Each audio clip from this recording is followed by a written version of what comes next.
Yes, a very good morning to this new week. Um, and We are almost cruising towards our next essay, next AS, sorry, which is AS 15, which we will start today. Um, there are some loose ends. एक chapter एक question बचा है AS 9 का, I think lines लिखवानी है। तो जो हमारा observation है पहले टेस्ट को लेके, टेस्ट पेपर्स कल मिल जाएंगे आपको, चेक हो चुके हैं। जो लाइंस मैंने लिखवाई है, ठीक है, वो लाइंस आपको लर्न करनी है। The only learning which you have to do is this lines, ठीक है। बाकी तो सब कंसेप्ट है, एमसीक्यू में पूरा कंसेप्ट है, पूरा कंक्लूजन है, राइट। लेकिन the pattern should be those lines, justification and conclusion. वो थोड़ा सा आप अगर ऑब्जर्व करोगे, उस लाइंस को हम इसलिए दिखा रहे हैं ताकि आप लोगों को पूरा क्वेश्चन बैंक लर्न ना करना पड़े, ठीक है। तो वो लाइंस जितना हो सके, जितने एएस में हो सके मैं उतने एएस में लिखवाऊंगा। लर्न करना आपका काम है, ठीक है। और मैंने ये भी बोल दिया है कि जरूरी नहीं कि आप उसको एकदम एज इट इज लिखो, है ना। और आप उसको डायग्रामेटिक फॉर्म में नहीं बना सकते, ठीक है। आपको थ्योरी लिखना पड़ेगा उसकी, लाइक पैराग्राफ फॉर्म में लिखना पड़ेगा, ठीक है। Okay, now just to give you an idea, we will have 7 test of AS. कितनी? 7। 7 टेस्ट में आपका पूरा एएस खत्म होगा, इसमें से एक अपना हो चुका है। टेस्ट नंबर 2 की हम ऑलमोस्ट तैयारी कर रहे हैं, 2 एएस हमारे हो चुके हैं। तीसरा एएस जो है that is one of a very good as, ठीक है। तो उसको टाइम लगेगा, प्लस टाइम से ज़्यादा आपका विश्वास और आपका दिमाग, दोनों चीज़ लगेगी। उसमें मैथमेटिक्स का नॉलेज काम आएगा, ठीक है, जो हमने फाउंडेशन में सीखा है। देर आर 3 to 4 एएस जो मेरे नज़रों में, मतलब मेरे क्या, मैं कुछ स्पेशल नहीं हूँ, सभी की नज़रों में ये एएस बच्चों को थोड़े से टफ लगते हैं, ठीक है। So as I told you on the very first day that the AS are in 2 parts, practical AS and theoretical AS, ठीक है। अब एएस 11 है, इसको आप प्रैक्टिकल बोलोगे थ्योरी बोलोगे? हाँ, नहीं। So there is nothing called as mix. पूछो क्यों? क्योंकि प्रैक्टिकल एज में भी थ्योरी तो लिखनी ही है स्टार्टिंग की, ठीक है। तो उसको प्रैक्टिकल बोलेंगे, है ना, उसको प्रैक्टिकल। अब एएस 9 है, उसको हम लोग थ्योरी बोलेंगे, क्योंकि इट इज डिपेंडेंट कि मैं रेवेन्यू कब रिकॉग्नाइज करूं, करेक्ट ना। तो वो वाली बात, मतलब जहां कंक्लूजन बेस्ड चीजें है वहां वैसा है, ठीक है। ये प्रैक्टिकल बेस्ड चीजें। अभी जो डिस्क्रिप्टिव पार्ट नोटिस किया गया अभी तक, that is all about the practical as. जो भी डिस्क्रिप्टिव पार्ट है वो सब किसके बारे में है? प्रैक्टिकल, मेजरली प्रैक्टिकल एएस, ठीक है। बाकी सब एएस जो है वो एमसीक्यू में पूछे जाते हैं। तो अब हम धीरे धीरे जो हमारे आगे की कैटेगरीज आने वाली है वो और ज्यादा एग्जाम ओरिएंटेड होने वाली है, ठीक है, चलेगा। Now first of all we will complete our integral non integral, ठीक है। इसके अंदर वो है प्लस इसकी लाइंस, ठीक है। एएस 11 का वाइंड अप कर देते हैं, then we will move towards AS 9, that particular question, then we will move towards a very very very fantastic AS and little bit challenging also, ठीक है। But now we are ready for the challenge, right. We have already completed 3-4 AS, now सब लोगों को उतनी maturity आ चुकी है, correct है। तो अब अपन ड्रैगन को भी झेल सकते हैं, चलो ठीक है, डन। So let's start. सबसे पहले हम बात करेंगे इंटीग्रल और नॉन इंटीग्रल। मैंने बोला था एक क्वेश्चन के थ्रू मैं आपको इंटीग्रल और नॉन इंटीग्रल बता दूंगा, बराबर है। अब वो क्वेश्चन आई टेल यू कौन सा है। हाँ चलो 11 पहले देखते हैं, ठीक है। वो बोलता है कि डिस्टिंग्विश करिए नॉन इंटीग्रल फॉरेन ऑपरेशंस और इंटीग्रल फॉरेन ऑपरेशंस में, ठीक है। अच्छा, इंटीग्रल वर्ड क्या होता है? इंटरनल, है ना, इंटरनल, यस, ठीक है। तो मैं कह दूं कि यार 11-12 foundation is an integral part, ठीक है, ऑफ इंटरमीडिएट। कैन आई से दिस थिंग? मतलब मैं बोल सकता हूँ कि दोनों एक ही है ना, सिर्फ अलग अलग ब्रांच है दोनों एक ही। मैं बोलूँ जनवरी अपना May 27 pre batch and May 27 post batch are integral part of May 27 batch, ठीक है। दोनों भले ही अलग अलग है लेकिन है तो एक ही, देने एक ही एग्जाम वाले हैं, रिजल्ट साथ में पब्लिश होने वाला है, एवरीथिंग साथ में है, दैट्स इट। तो इंटीग्रल फॉरेन ऑपरेशन का इंटीग्रल का मतलब हम लोग समझ चुके हैं, समझ गए ना, ठीक है। फॉरेन का मतलब क्या हुआ, फॉरेन का मतलब क्या हुआ, इंडिया के बाहर, है ना। और ऑपरेशन का मतलब क्या हुआ, एक्टिविटीज, है ना, ब्रांच रहना है ऐसे कुछ, करेक्ट है। तो मैं ये बोल सकता हूँ कि हमारी कोई चीज बाहर जाके ऑपरेशन कर रही है। अगर मैंने कुछ भी नहीं पढ़ा, अगर मैंने कुछ भी नहीं पढ़ा,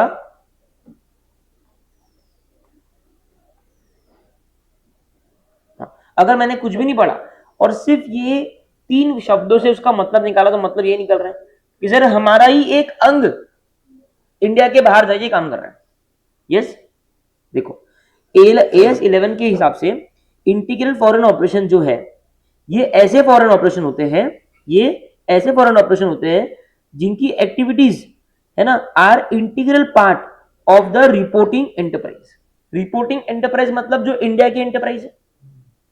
इंडिया के लिए रिपोर्टिंग एंटरप्राइज कौन सी है, जो इंडियन रुपीज में, इंडियन मार्केट में, इंडियन रेगुलेटरी बॉडीज को अपनी सबमिशंस कर रही है, अपने फाइनेंशियल्स दे रही है, ठीक है, okay. A foreign operation that is integral to the operation of reporting enterprise carries on its business as if it were an extension of the reporting enterprise operation। वो अपना बिजनेस इस तरीके से बाहर जाके कैरी कर रहे हैं कि it is just nothing but an extension of the reporting enterprise operation. मतलब कहीं ना कहीं आप बोल दो 100% सब्सिडी, 100% सब्सिडी, ठीक है। यूएस में काम कर रही है, उसका भी वही काम है जो मेरा काम है, पूरा सप्लाईज मेरे यहां से जा रहा है, ठीक है, सब कुछ, सिर्फ एक नई एंटिटी वहां बनाई क्योंकि इंडिया के बाहर, ठीक है। तो रिपोर्टिंग एंटरप्राइज का एक एक्सटेंडेड पार्ट इंडिया के बाहर जाके फॉरेन ऑपरेशंस कर रहा है, वैसी एंटरप्राइज को बोलते हैं इंटीग्रल फॉरेन ऑपरेशन। और in contrast non integral foreign operation is a foreign operation that is not an integral operation. जो इंटीग्रल नहीं है वो नॉन इंटीग्रल। उसका एग्जांपल क्या है, मैंने वहां पे एक कंपनी को परचेज कर लिया, ऑरोबिंदो फार्मा है, ठीक है, वहां पे यूएस फार्मा नाम की कंपनी थी, ऑरोबिंदो फार्मा ने यूएस फार्मा नाम की कंपनी को परचेज कर लिया। अब ऑरोबिंदो फार्मा उस कंपनी का 52% ओनर बन गया, रिमेनिंग जो है वो यूएस के लोग होंगे, वॉरेन बफे वफे, ये जेज बेजोस वगैरह, ये लोग होंगे, बराबर बात है ना, ठीक है। अब ये मेरा नॉन इंटीग्रल फॉरेन ऑपरेशन क्या है, नॉन इंटीग्रल, ठीक है। क्यों, क्योंकि ये मेरी एक्टिविटी का एक्सटेंशन थोड़ी है, ये तो मैंने वहां जाके कंपनी खरीदी है, ना ही मेरा पूरा कंट्रोल है उसके ऊपर, ठीक है। बस आपको इतना ही है ना। अब जो और थोड़ा आगे पढ़ना है वो ब्रांच अकाउंट में पढ़ेंगे, कोई डाउट, पक्का, ठीक।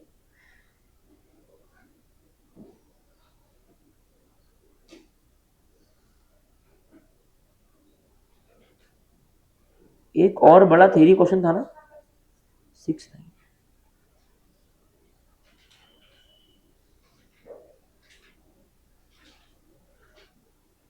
हाँ अभी चलो देखो, अभी ये 2 क्वेश्चन है ना, हमारे कंसेप्ट क्लियर हो गए, ठीक है, हम कंसेप्ट को लिख रहे हैं इसमें, ठीक है। तो अभी हमने को समझ में आया डेफिनेशन, पक्का समझ में आया डेफिनेशन, है ना, किसी को डाउट है क्या, ठीक है। अभी देखो क्या है ना, आपको एग्जाम में वो ये नहीं बोलेगा कि डिटरमाइन करो कि ये इंटीग्रल है या नॉन इंटीग्रल है, मतलब वो ये बोलेगा, मतलब ये नहीं बोलेगा कि डेफिनेशन लिखो, ठीक है। वो आपको बताएगा क्वेश्चन के अंदर, स्पेसिफिकली ब्रांच अकाउंट्स में क्वेश्चन आएंगे उसके कि ये इंटीग्रल है या, हमको आइडेंटिफाई नहीं करना है, ये तो आपको ज्ञान देने के लिए, हमको आइडेंटिफाई नहीं करना है कि ये इंटीग्रल है ये नॉन, ये अपने को नहीं बोलना है। मेन मुद्दा क्या है, मेन मुद्दा है ये कि इंटीग्रल है तो क्या है और इंटीग्रल नहीं है तो क्या है, बस मुद्दा वही है, करेक्ट है ना। अच्छा मेरे को एक चीज बताओ, रिपोर्टिंग एंटरप्राइज है औरोबिंदो फार्मा, वो इंडियन एंटरप्राइज है, सब लोग मानते हैं ना। अभी सुनो, औरोबिंदो फार्मा रिपोर्टिंग एंटरप्राइज है। अभी यूएस में उसका कोई समझो ब्रांच है या सब्सिडरी, कोई भी चीज हो, तो इंडियन बुक्स में वो मर्ज होगी ना, इंडियन बुक्स में आपको उसकी रेवेन्यू दिखानी पड़ेगी ना, है ना। आप एक चैप्टर पढ़ने वाले हो कंसोलिडेटेड फाइनेंशियल स्टेटमेंट्स, उसमें क्या करते हैं कि जो कंपनी है ना, अगर उसकी कोई सब्सिडरीज है, कुछ है, उन सबको मर्ज करके कंसोलिडेटेड फाइनेंशियल स्टेटमेंट बनाना मैंडेटरी, समझा। अभी है ना, ये पूरा खेल उसी पे कि ये सर दोनों अलग अलग पार्ट क्यों किए, इसी के लिए किए कि इन दोनों के केस में आप कैसे बुक्स में मर्ज करोगे, उसका गाइडलाइन अलग अलग है। उदाहरण के तौर पे मान लो पेरेंट कंपनी है, उसका 100 करोड़ का पीपीई है, ठीक है, 100 करोड़ का पेरेंट का पीपीई है, और जो इंटीग्रल फॉरेन ऑपरेशन है उसका पीपी 30 है, जो नॉन इंटीग्रल फॉरेन ऑपरेशन है उसका पीपी 30 है। समझ में आ रही बात। तो ये तो चलो रिपोर्टिंग एंटरप्राइज का ही है, इसमें तो कोई दिक्कत ही नहीं है, राइट। अब मैं ये पूरा मर्ज कर दूं इसमें, तो इसको 130 बोल दूं, ये भी मर्ज कर दूं तो इसको 160 बोल दूं। समझ में आ रहा। तो मैं किस तरीके से रिपोर्टिंग एंटरप्राइज के फाइनल नंबर्स दिखाऊं in case of consolidated statements, merging और द फॉरेन ऑपरेशंस। समझ में आई बात, पक्का समझ में आई। ठीक है, चालू करने के पहले ये समझा रहा हूं कि ये क्यों होता है अलग अलग, राइट। अब सुनो, द फाइनेंशियल स्टेटमेंट्स ऑफ, आप भी प्लीज हाईलाइट कर लेना या अंडरलाइन कर लेना, the financial statements of an integral foreign operation, है ना। जैसे कि एग्जांपल देखो, डिपेंडेंट फॉरेन ब्रांचेस, है ना, डिपेंडेंट फॉरेन ब्रांचेस। अरे भाई, मैं फॉर एग्जांपल मैं एक और आपको बहुत ही प्यारा एग्जांपल देता हूं, आप लोग सुनना, ठीक है। औरोबिंदो फार्मा का इंडिया में पूरा काम है। अभी यूएस में उसने एक ब्रांच खोली खुद की। क्या खोली है? ब्रांच। वो ब्रांच कुछ कमाती नहीं है, वो ब्रांच एक एडमिन ब्रांच है। क्या है? वहां पे 5-6 लोग बैठे हैं, एक दो बिल्डिंग है, पूरा बैकएंड पे वो लोग काम कर रहे हैं, ठीक है। प्लस यूएस से सारा हमारा एक्सपोर्ट इंपोर्ट सही तरीके से कंडक्ट हो, ठीक है, उसका वो लोग पूरा देख रेख कर रहे हैं। Are they earning anything? Who will pay the expenses? Reporting enterprise. कौन पे करेगा? तो वो किस पे डिपेंडेंट है? इसके लिए वो मेरा इंटीग्रल फॉरेन ऑपरेशन। समझ में आया? मेजरली अगर आपको ये नहीं समझ में आ रहा, आईएफओ का टर्म नहीं समझ में आ रहा, एक और दिमाग में रख सकते हो कि जो ब्रांच रिपोर्टिंग एंटरप्राइज पे डिपेंडेंट है, बोलो, वो इंटीग्रल फॉरेन ऑपरेशन है। ठीक है, एक बार के लिए ये समझ सकते हो। चलो, तो डिपेंडेंट फॉरेन ब्रांचेस है ना। ओके, अब अगर ये जो इंटीग्रल फॉरेन ऑपरेशन है, इनके जो फाइनेंशियल स्टेटमेंट्स है, मतलब वो ब्रांच के जो फाइनेंशियल स्टेटमेंट्स है, उनको अपने को ट्रांसलेट करना है using the principles described in as 11। मैंने बोला ना आपको उसको ट्रांसलेट करके हमारी रिपोर्टिंग एंटरप्राइज में ऐड करना पड़ेगा। सर ट्रांसलेट करना मतलब सिंपल है, देखो उनकी उनकी जो खर्चे है, उनका जो भी है वो कौन सी करेंसी में है? डॉलर। हमारा कौन सी करेंसी में है?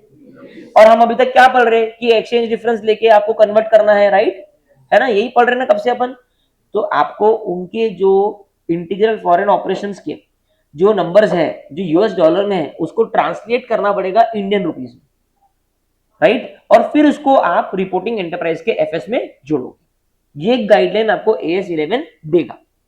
चलो, the individual items in the financial statements of a foreign operation, the individual items in the financial statements of a foreign operations। इसका मतलब क्या हुआ? फॉरेन ऑपरेशन के जो फाइनेंशियल स्टेटमेंट्स है, मतलब वो ब्रांच के, क्या होगा? एक पीएनएल होगा, एक बैलेंस शीट होगा, करेक्ट है। उनमें जो भी इंडिविजुअल आइटम्स है, पीएनएल में इंडिविजुअल आइटम्स कौन से होंगे? Expense, revenue, depreciation etcetera. Balance sheet में कौन से होंगे? एसेट्स होंगे, लायबिलिटीज होंगे, राइट। ये जो आइटम्स है फॉरेन ऑपरेशन के are translated as if all its transactions had been entered by the reporting enterprise its. हम उसको इस तरीके से ट्रांसलेट करते हैं कि अज्यूम कर लो कि वो उसने नहीं किए हैं, आपने किए। समझा? ठीक है, पहला paragraph done. Entered into bye reporting enterprise itself. ठीक है, इसको मार्क कर लो एज ट्रांसलेटेड एज इफ। पहला पैराग्राफ फिक्स है, ठीक है, आईएफओ है, ठीक है, डिपेंडेंट ब्रांच है, उसके जो फाइनेंशियल स्टेटमेंट्स है उसकी सारा लाइन आइटम जो है वो इस तरीके से ट्रांसलेट होंगे कि रिपोर्टिंग एंटरप्राइज ने खुद ही वो एंटर किए हैं। ठीक है, okay. Individual items in the financial statements of the foreign operation, individual items in the financial statements of the foreign operation are translated at actual rate on the date of transaction, at actual rate on the date of transactions। जब वो transaction enter हुआ, जब वो transaction वो foreign operation में enter हुआ, उधर जब वो ट्रांजैक्शन एंटर हुआ वो टाइम पे जो रेट था एक्सचेंज का, वो रेट पे अपन उसको एक्सचेंज करके बुक्स में लेके आ जाते। Individual items in the financial statements of the foreign operation are translated at actual rate on the date of transaction। जब ट्रांजैक्शन हुआ तब जो डेट होगा वो डेट पे अपन उसको कन्वर्ट कर लेते हैं। For practical reasons a rate that approximates the actual rate at the date of transaction is often used. For example an average rate for a week or a month may be used for all transaction in each foreign currency during that period। क्या बात,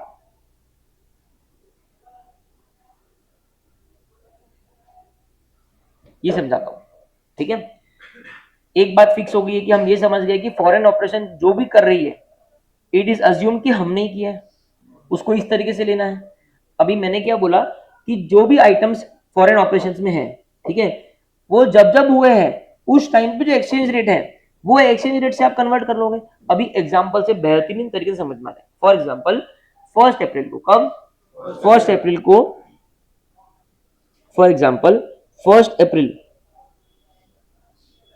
है ना, 1 अप्रैल को आपने $100 का कोई खर्चा किया, ठीक है। 2 तारीख को आपने कुछ $250 का खर्चा किया, है ना।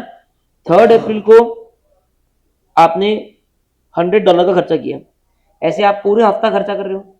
अब आप खुद बताओ, ऐसा पॉसिबल है कि रोज रोज आप एक्सचेंज रेट लगाओ उसको कन्वर्ट करो? सारे काम में तो छोड़ के यही काम करेंगे अपन। सरकार ने बोला है कि प्रैक्टिकल कारणों से ऐसा आप कर सकते हो कि आपने पूरे हफ्ते का एक एवरेज एक्सचेंज रेट ले लिया कि समझो मंडे को एक्सचेंज रेट क्या क्लोज हुआ था 96 रुपीज, ट्यूजडे को क्या हुआ था 95 रुपीज, वेडनेसडे को क्या हुआ था 97 रुपीज। ऐसा आप पूरे हफ्ते का एवरेज रेट ले लो, उनका एवरेज निकाल लो और उस रेट पे उस हफ्ते की सारे आइटम्स को ट्रांसलेट करो। क्लियर है, समझ में आया? यही चीज यहाँ पे बोली है, एक एवरेज रेट। ठीक है, the foreign currency monetary items, the foreign currency monetary items, for example cash, receivable, payables, monetary items का यही मतलब है। ठीक है, should be reported using the closing rate at each balance sheet date. Correct है, यही बात हुई भी है कि ये जो बैलेंसेस है, ये जो बैलेंसेस है, बैलेंस शीट के जो बैलेंसेस है वो कैसे दिखते हैं? क्लोजिंग रेट पे दिखते हैं। कौन से दिखता है? क्लोजिंग रेट पे दिखते हैं। काय पे? क्लोजिंग रेट पे दिखते हैं। मतलब 31 मार्च पे जो रेट होगा वो रेट पे दिखेगा। क्या मैं कह दूं इसको रीमेजरमेंट बोलते हैं, इसी को रीमेजरमेंट बोलते हैं। और मैंने क्या बोला था, नॉन मॉनेटरी केस में उसको कॉस्ट पे रखना बोला था ना, unless company fair value follow कर रही है। ठीक, जो फॉरेन करेंसी मॉनेटरी आइटम्स है, दो बातें थी, एक था मॉनेटरी आइटम्स, एक था नॉन मॉनेटरी आइटम्स।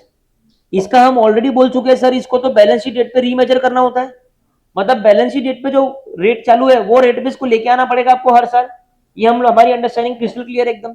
वही चीज आप बोल रहे हैं कि जो फॉरेन करेंसी मॉनेटरी आइटम है ये रिपोर्ट होना चाहिए क्लोजिंग रेट पे। काय पे? चलो इसको अंडरलाइन करो, using closing rate foreign currency monetary items. ठीक है, अब जो नॉन मॉनेटरी आइटम है जैसे कि पीपी, इन्वेंट्री, इन्वेस्टमेंट, यस, ये काय पे होनी चाहिए? ये हिस्टोरिकल कॉस्ट पे होनी चाहिए। काय पे? यही बोला था ना कि उनको कॉस्ट पे रखना है। ठीक है, using the exchange rate at the rate of transaction. जब भी वो पीपी मैंने ली होंगी वो मेरी क्या है? Date of transaction. वो मेरी क्या है? जब मैंने वो पीपी खरीदी थी वो क्या है? मेरी डेट ऑफ ट्रांजेक्शन। वो डेट पे जो एक्सचेंज रेट था वही रेट पे सालों साल सालों साल सालों साल वो पीपी रिकॉर्ड होते जाएगा। बराबर है, एकदम बराबर है। तो जस्ट अ मिनट,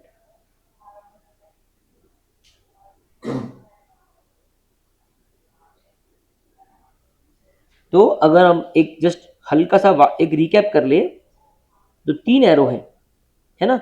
एक है मेरे पीएनएल आइटम्स, है ना, जिनका कोई बैलेंस नहीं होता, जो एज गुड एज खर्चे है, ठीक है। एक है मेरे मॉनेटरी आइटम्स, एक है मेरे नॉन मॉनेटरी आइटम्स, ठीक है।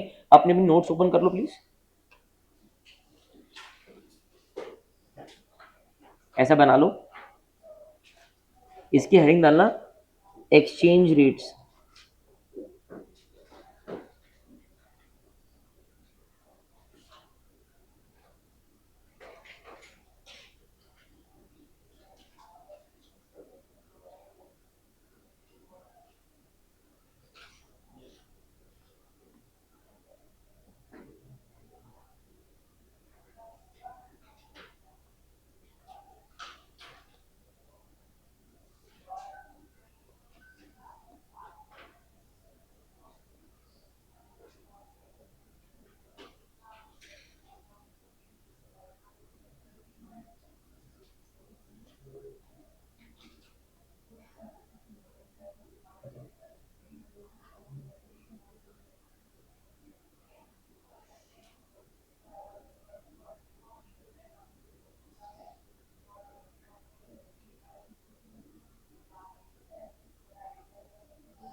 ये बना लो,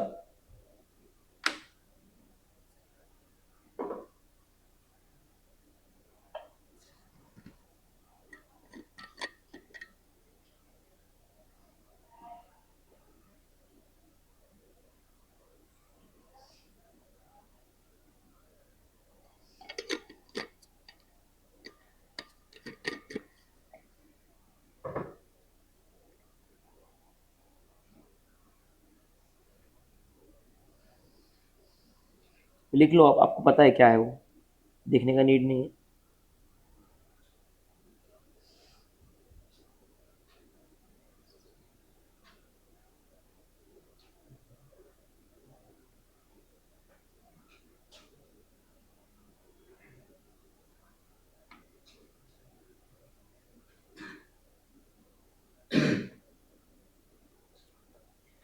सबने लिख लिया क्या? अब मैं पूछूंगा, आप बोलोगे, ठीक है। मेरी इच्छा है सब लोग एक सुर में जोर की बोलो, तो मेरे को कॉन्फिडेंस आएगा कि आप तक मेरी बात पहुंच चुकी है, ठीक है। चलो, अभी आप मेरे को बताओ,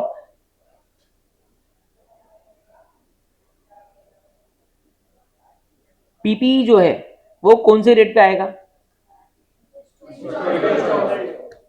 परफेक्ट है, ओके। ट्रेड रिसीवेबल कौन से रेट पे आएगा? अगर फेयर वैल्यू मॉडल यूज किया तो पीपीई कौन से रेट पे आएगा? उसको वो लोग बोलते हैं डेट ऑफ वैल्यूशन, मतलब क्लोजिंग रेट ही हुआ ना, वैल्यूशन भी 31 मार्च के होता है। Are you clear? ठीक है, आगे उन्होंने वही बोला है। अब हम आएंगे उसके अगले पैराग्राफ में, ठीक है। एक सेकेंड ना,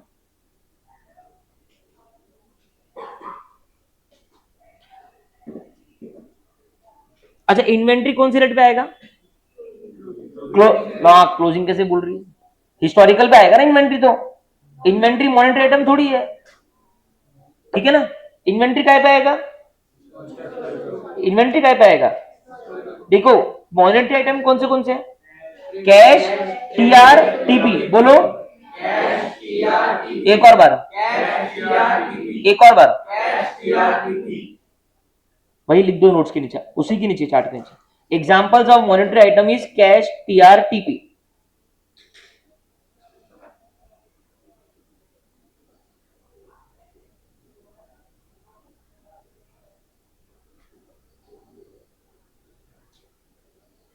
अभी जो मैंने अभी मार्क किया ना, ये 10 से, यहां से जो मैं मार्क कर रहा हूं, प्लीज अपने से मार्क कर लो, हाँ।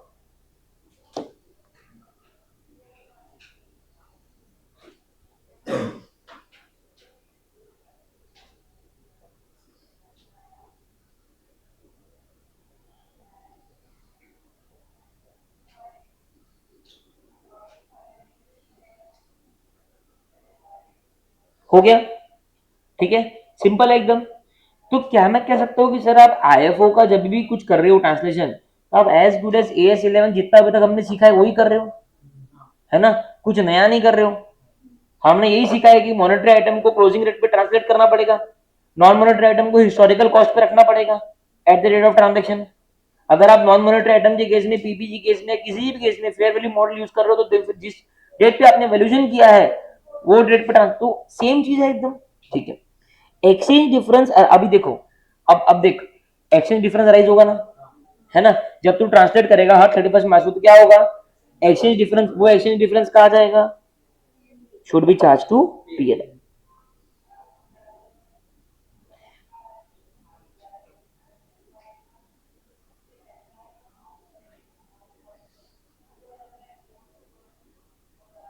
ठीक है, ओके, बस इतना ही आपको मेरे को यहां सिखाना, क्लियर है। इसका हम लोग इस चैप्टर में कुछ नहीं कर सकते, ठीक है, हम लोग करेंगे ब्रांच अकाउंट्स में। कहाँ पे देखो, अभी जैसे इस क्वेश्चन नंबर 7 है, देखो, a business having a head office in Kolkata, कहाँ पे हेड ऑफिस है, कोलकाता में, उसकी ब्रांच कहाँ पे है, यूके। कोलकाता में हेड ऑफिस है, ब्रांच कहाँ पे है, ये ट्रायल बैलेंस है आपकी ब्रांच का, यूके की ब्रांच का ट्रायल बैलेंस है। देखो, मशीनरी परचेज कब करी थी, 1 अप्रैल 2021, ठीक है, कितनी करी थी, 5,000 पाउंड, डेबिट में, देखो डेबिट में, सही है ना, मशीनरी तो डेबिट में दिखेगी ना, फाउंडेशन में हैबिट ना टीवी देखने की, ठीक है, मेरी तो छोड़ के आपकी है, ठीक है। डेटर देखो 1600 डेबिट में दिखेंगे, ओपनिंग स्टॉक देखो 400 रुपए, 400 पाउंड, ठीक है। Goods receive from head office account, है ना, कोई गुड्स होंगे जो हमने इंडिया से उसको भेजे होंगे, हेड ऑफिस कौन है, कोलकाता वाला है ना, ठीक है, उसने कुछ गुड्स भेजे होंगे, तो उसके टीवी में तो दिखेगा ना वो गुड्स, 6100। हेड ऑफिस ने बुक में कितने, हेड ऑफिस ने अपने बुक्स में कितने पे रिकॉर्ड किया था, 4,02,000। अरे हेड ऑफिस तो अपने मतलब कोलकाता वाला तो रुपीस में रिकॉर्ड करेगा ना भाई, ठीक है, और वो तो पाउंड में करेगा सामने वाला, ठीक है, ओके। सेल्स 20,000, ये तो क्रेडिट में होना चाहिए, है ना। परचेज किया उसने 10,000 के, वेजेस है 1,000 का, सैलरी है 1,200 की, कैश है 3,200 का। Remittances to head office, remittance to head office का मतलब क्या है, ब्रांच से पैसा रेमिट किया कोलकाता वाले को, वो तो करना पड़ेगा ना, तेरे को वहां पे बैठाया क्यों है, खर्चे करने के लिए, जो कमाएगा वो भेजना पापा को। तो remittances to head office recorded in HO books as 1,91,000, इसने क्या किया, 2,900 पाउंड, 2,900 पाउंड किसने भेजा, यूके वाले ने कोलकाता वाले को भेजा, और कोलकाता वाले ने उसको रिकॉर्ड कितने भी किया, 1,91,000 रुपीज पे, ऑब्वियसली बात है ना, वो तो रुपीज पे करेगा, ठीक है। Head office account recorded in HO books as 49,000,74,000, ठीक है, मतलब हेड ऑफिस अकाउंट करके ब्रांच के बुक्स में है, ब्रांच के बुक्स में है हेड ऑफिस अकाउंट, और वो अमाउंट लाइबिलिटी में, इसका मतलब क्या है कि ब्रांच को, हेड ऑफिस को 7,400 पाउंड देने हैं, देना बाकी है, लाइबिलिटी। और हेड ऑफिस ने, कोलकाता वाले ने इंडियन रुपीज में रिकॉर्ड करा हुआ है 4,90,000। आप टीवी समझ पा रहे क्या, अभी मैं सिर्फ टीवी समझा रहा हूं, समझ में आ रहा है क्या। लास्ट आइटम क्रेडिटर, ऑब्वियसली उसके कोई बाहर के क्रेडिटर होंगे भाई, यूके के दूसरे क्रेडिटर होंगे, वो है 4,000। अभी इतने इसमें किसी को कोई आइटम नहीं समझ में आया, मेरे को बताओ, और प्लीज बताओ।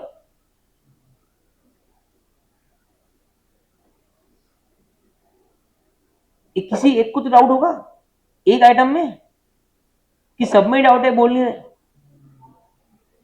देखो मैं इजी इजी पहले काट देता हूँ, ठीक है। सेल्स तो इजी है, उसने तो सेल्स की है। परचेज इजी है, उसने जो परचेज की है। वेजेस इजी है, जो उसने वेजेस बांटे वहां पे। सैलरी इजी है, कैश इजी है, ठीक है, तो ये तो कट गए।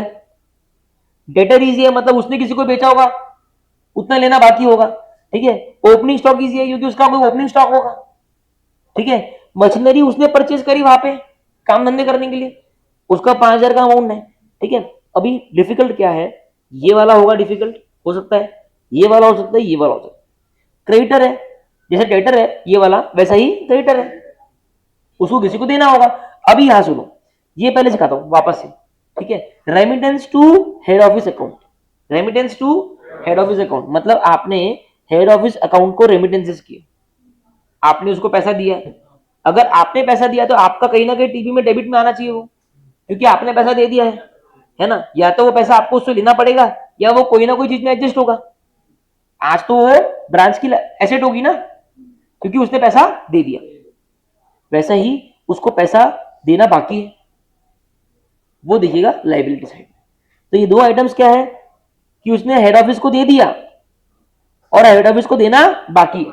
जो दे दिया वो डेबिट में दिखेगा, जो देना बाकी है वो क्रेडिट में दिखेगा। उसने एचओ से कुछ गुड्स परचेज किया है, it's as good as inventory लिया है, तो वो डेबिट में आ गया। और क्या मैं कहूं कि इसी का कॉन्ट्रा आपको यहां दिख रहा है। जब उसने हेड ऑफिस से इन्वेंट्री ली होगी तो एंट्री क्या पास करी होगी, inventory account debit to head office account, ये हेड ऑफिस अकाउंट टू आ गया, लाइबिलिटी इन्वेंट्री डेबिट हो गया। अब समझ में आ गया टीवी, एक और समझा दिया बस। हालांकि मैं इसको ब्रांच अकाउंट में बताने वाला था, बट क्या करें, इच्छा हो गई कि अभी एक बार एक ब्रीफ तो दे दो आपको, है ना। इतना पढ़ा है इंटीग्रल ऑपरेशंस। अभी देखो क्लोजिंग, आपने ये सीखा है फाउंडेशन में कि क्लोजिंग स्टॉक ट्रायल बैलेंस के नीचे लिखा होता है नॉर्मली। ये देखो क्लोजिंग स्टॉक ब्रांच का कितना है 700 पाउंड है, ओपनिंग कितना था 400, क्लोजिंग कितना है 700। डेप्रिसिएशन बोले हम लोग करते हैं मशीनरी पे 10% पर एनम, सिंपल है। फाउंडेशन का टीवी याद आ रहा होगा आपको, है ना। Prepare the trial balance after been converted into Indian rupees, कुछ भी नहीं करा प्रेम, वो बोलता है हूबहू टीवी बना, सिर्फ ये चेंज करके रुपीस कन्वर्ट करना है। समझ में आया क्या करना है, पक्की बात, एक बार जोरदार ताली हो जाए। कन्वर्ट के लिए रेडी है एकदम, ठीक है। टीबी समझ में आ गया, रिक्वायरमेंट समझ में आई क्या कि टीबी बनाओ, ठीक है, टीबी बनाओ इन रुपीज में, चलो ठीक है। अब उसके लिए तो एक्सचेंज रेट तो चाहिए ना, एक्सचेंज रेट के बिना टीबी कैसे बनेगा। तो उसने बोला ओपनिंग का एक्सचेंज रेट 61 था, है ना, और 2023 का 63 था और 2024 का 66 था। अरे यार ये क्यों दिया है, मशीनरी परचेज करी थी ना, याद है। अरे इसका एक्सचेंज रेट लगेगा ना प्रीत, वो रेट तो चाहिए ना।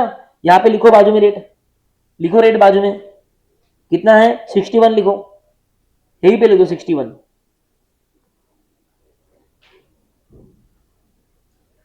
61 रुपीज लिखा क्या,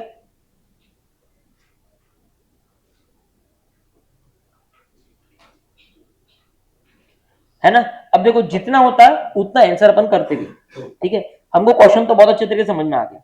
अब मशीनरी कितनी भी थी 5000 रुपये थी ना, इसका एक्सचेंज रेट कितना है 61 है, ठीक है। तो पहले तो उसको 61 से मल्टीप्लाई करो, 3,05,000, 3,05,000 है, ये 3,05,000 यहाँ पे आ गए, ठीक है, एक बार के लिए ओके। ये 3,05,000 ट्रांजेक्शन डेट रेट। आप क्या बना रहे हो, आप बना रहे हो टीवी, क्या बना रहे हो, आपको हु बहु टीवी को मल्टीप्लाई करो, ठीक है। अभी डेटर 1600 के थे क्या, और इसको क्लोजिंग रेट पे करेंगे एक, हाँ 1,07,200, ठीक है। ओपनिंग स्टॉक ओपनिंग रेट पे करेंगे, है ना, 25,200 आया, 25,200। पहले यहां तक पहुंच जाओ, कोई घाई नहीं, पहुंच गए एकदम बढ़िया, बिल्कुल। बेसिकली क्या मैं कह दूं कि हम जो थ्योरी ऊपर पढ़े थे अब वो थ्योरी का प्रैक्टिकल वर्जन देख रहे हैं, सही बात है, ठीक है ओके। मतलब पहले कंसेप्ट हो गया, अब कंसेप्ट का एप्लीकेशन हो गया, ठीक है। अब गुड्स रिसीव फ्रॉम एचओ, तो ये तो खर्चा है, हाँ, गुड्स रिसीव फ्रॉम एचओ 4,02,000। अब यहां पे आप कोई भी टीडी कोई भी ट्रांजेक्शन रेट लगाओगे क्या, क्योंकि आपको रुपीज का रेट दिया हुआ है। सर ये तो हेड ऑफिस का, अरे हेड ऑफिस का है तो हेड ऑफिस का ब्रांच तो एक ही है ना, अलग अलग थोड़ी है।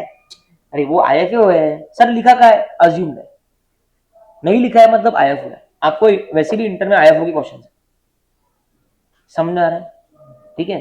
तो मैं इसको क्यों ट्रांजेक्शन रेट में मल्टीप्लाई करूं, जब मेरे को पता है मेरी बुक्स में 4,02,000 रुपए थी वो, ठीक है, तो मैं 4,02,000 रुपये लूंगा उसको एक्चुअल्स, कुछ यही तो कारण है उसको देने का, ठीक है, तो ये आ गया 4,02,000। यहां तक पहले देखो किसी को डाउट है? पहले 1 मिनट लो और पढ़ो, अच्छे से पढ़ो पूरे 4 लाइन एकदम, घाई मत करो, डाउट पूछने की हैबिट रखो जरा।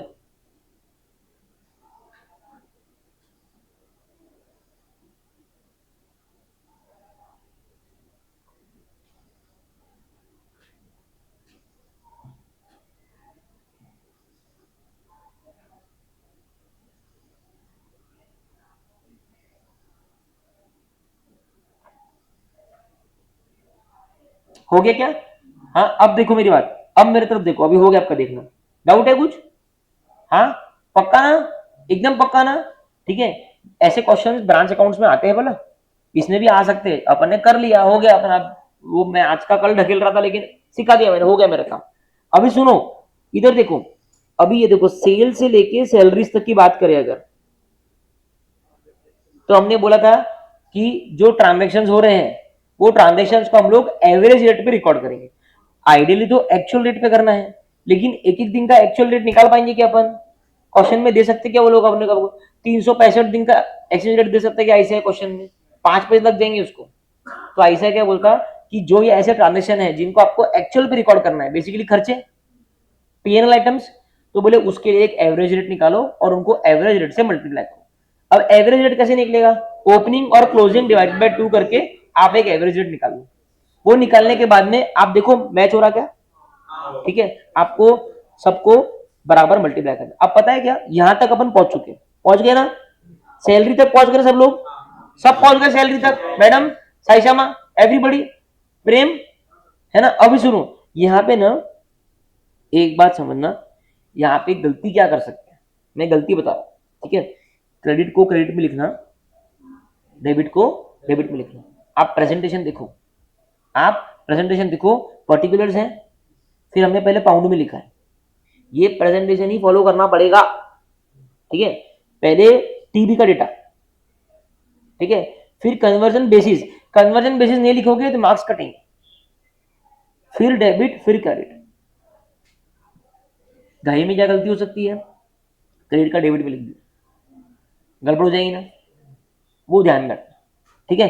अब सुनो, कैश मॉनेटरी आइटम है तो क्लोजिंग रेट पे जाने वाला है, बराबर है? रेमिटेंस टू एचओ, एक्चुअल दिया हुआ है, एचओ अकाउंट एक्चुअल दिया हुआ है, क्वेश्चन में दिया है ना, रुपीज में दिया हुआ अमाउंट, तो वही लेंगे अपन। क्रेडिटर मॉनेटरी आइटम क्लोजिंग में जाएगा। अब क्रेडिट और डेबिट का अपन बैलेंस निकालेंगे, तो ये बैलेंसिंग फिगर बचता है, ठीक है, 20,200, ये बचता बैलेंसिंग फिगर। ये आ गया आपके टीवी में, इसको बोलते हैं एक्सचेंज रेट का डिफरेंस। क्या बोलते हैं? एक्सचेंज रेट डिफरेंस के नाम से ये बैलेंसिंग फिगर चल जाता है आपके पीएनएल में, इसी के लिए तो वो डेबिट में आया। क्लियर है? ओके। कोई भी बैलेंसिंग फिगर आया, मैंने तो मिनट पढ़ाई के टाइम पे यही समझा था, कोई भी बैलेंसिंग फिगर आया एक्सचेंज रेट डिफरेंस के नाम से जय माता दी कर देना, सिंपल है, ठीक है? डेबिट लिख दिया बराबर रेट्स पे। सबसे ज्यादा सिंपल क्या है, 3-4 अटेम्प्ट में उन्होंने रुपीज में दिया हुआ है, कुछ भी नहीं करना है, कॉपी पेस्ट करना है, ठीक है, वेरी गुड। उसके बाद में क्लोजिंग स्टॉक 700 है, क्लोजिंग रेट पे आएगा, ठीक है, वो आ गया यहाँ पे 46900 पे, ठीक है। उसके बाद में डेप्रिसिएशन 500, फिक्स्ड एसेट का रेट 30,500।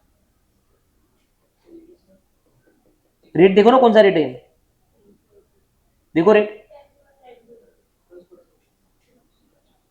ठीक है, क्लियर है? अरे भाई 3,05,000 की थी ना, उसका 10%, जो रेट पे फिक्स एसेट हुआ है वो रेट पे आएगा। क्लियर है? देखो अभी इसमें स्टार मार्क करो, मैं जो जो बोलता हूं आंसर के अंदर, एक ये स्टार मार्क करूं, ठीक है, एक ही जितने भी एक्चुअल्स वाले हैं ना वो स्टार मार्क करो, ठीक है, क्लियर है ना? ये कुछ स्टार मार्क ऐसे है, जब आप ये क्वेश्चन को एग्जाम के टाइम पे क्विकली रिवाइज करोगे ना, तो ये 4 स्टार मार्क जरूर देख लेना, ठीक है, कि डेप्रिसिएशन के लिए कोई रेट मत लगाना, डायरेक्टली 10% निकालना, क्योंकि तुमने ऊपर रुपीज में निकाल दिया, और ये बची हुई 3 जगह का ऑलरेडी रुपीज में दिया हुआ है, कोई रेट अप्लाई मत करना, दैट्स इट, खत्म। अच्छा है, ये भी कवर हो गया। इसका अपन और भी सॉल्व करेंगे, कहां पे? ब्रांच अकाउंट, लेकिन तुमको अभी मैंने एक सिखा दिया है, ठीक है? सब लोग कंफर्टेबल है क्या? मैं 2 मिनट का टाइमर लगा रहा हूं, फटाफट क्वेश्चन और आंसर दोनों रिव्यू करो अभी के अभी विथ 100% कॉन्सेंट्रेशन, हाथों हाथ वापस से। टाइमर ऑफ 2 मिनट्स, जल्दी से सेम क्वेश्चन सेम आंसर।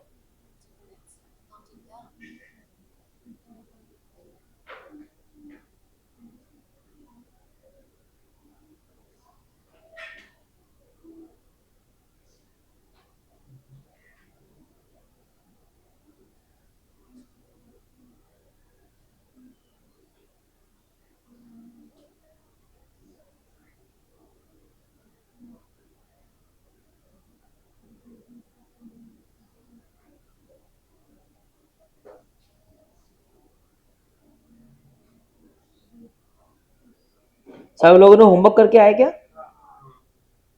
पक्का? क्लास के बाद में देख लेंगे एक बार।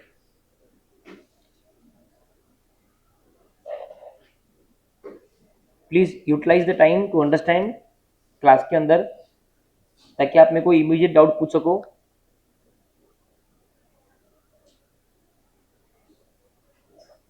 आप लोग देख लो, फिर मेरा भी एक डाउट है, मैं आपको पूछूंगा। देखना है आप पूरा देख लिया, ऑप्शन भी सॉल्यूशन भी हो गया। सब लोग कंफर्टेबल है? प्लीज बताओ सब लोग कंफर्टेबल है क्या? हाँ प्रीत, पूरा हो गया पक्का ना? मैडम अदिति देख लिया आपने? भूमि समझ में आया ना पक्का? एक्चुअल पे क्या क्या कुछ कोई लाइन में डाउट है तो बताओ।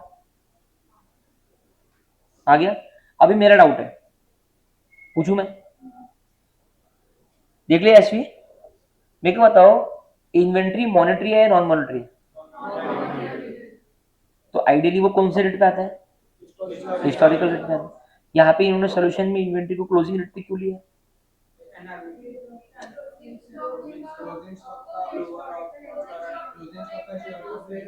क्या बोले? अरे यार क्या बात कर, नहीं वो बोल रहे हैं सर क्योंकि वो फेयर वैल्यू फॉलो करेंगे, बिल्कुल भी नहीं। तुम क्या बोल रहे थे?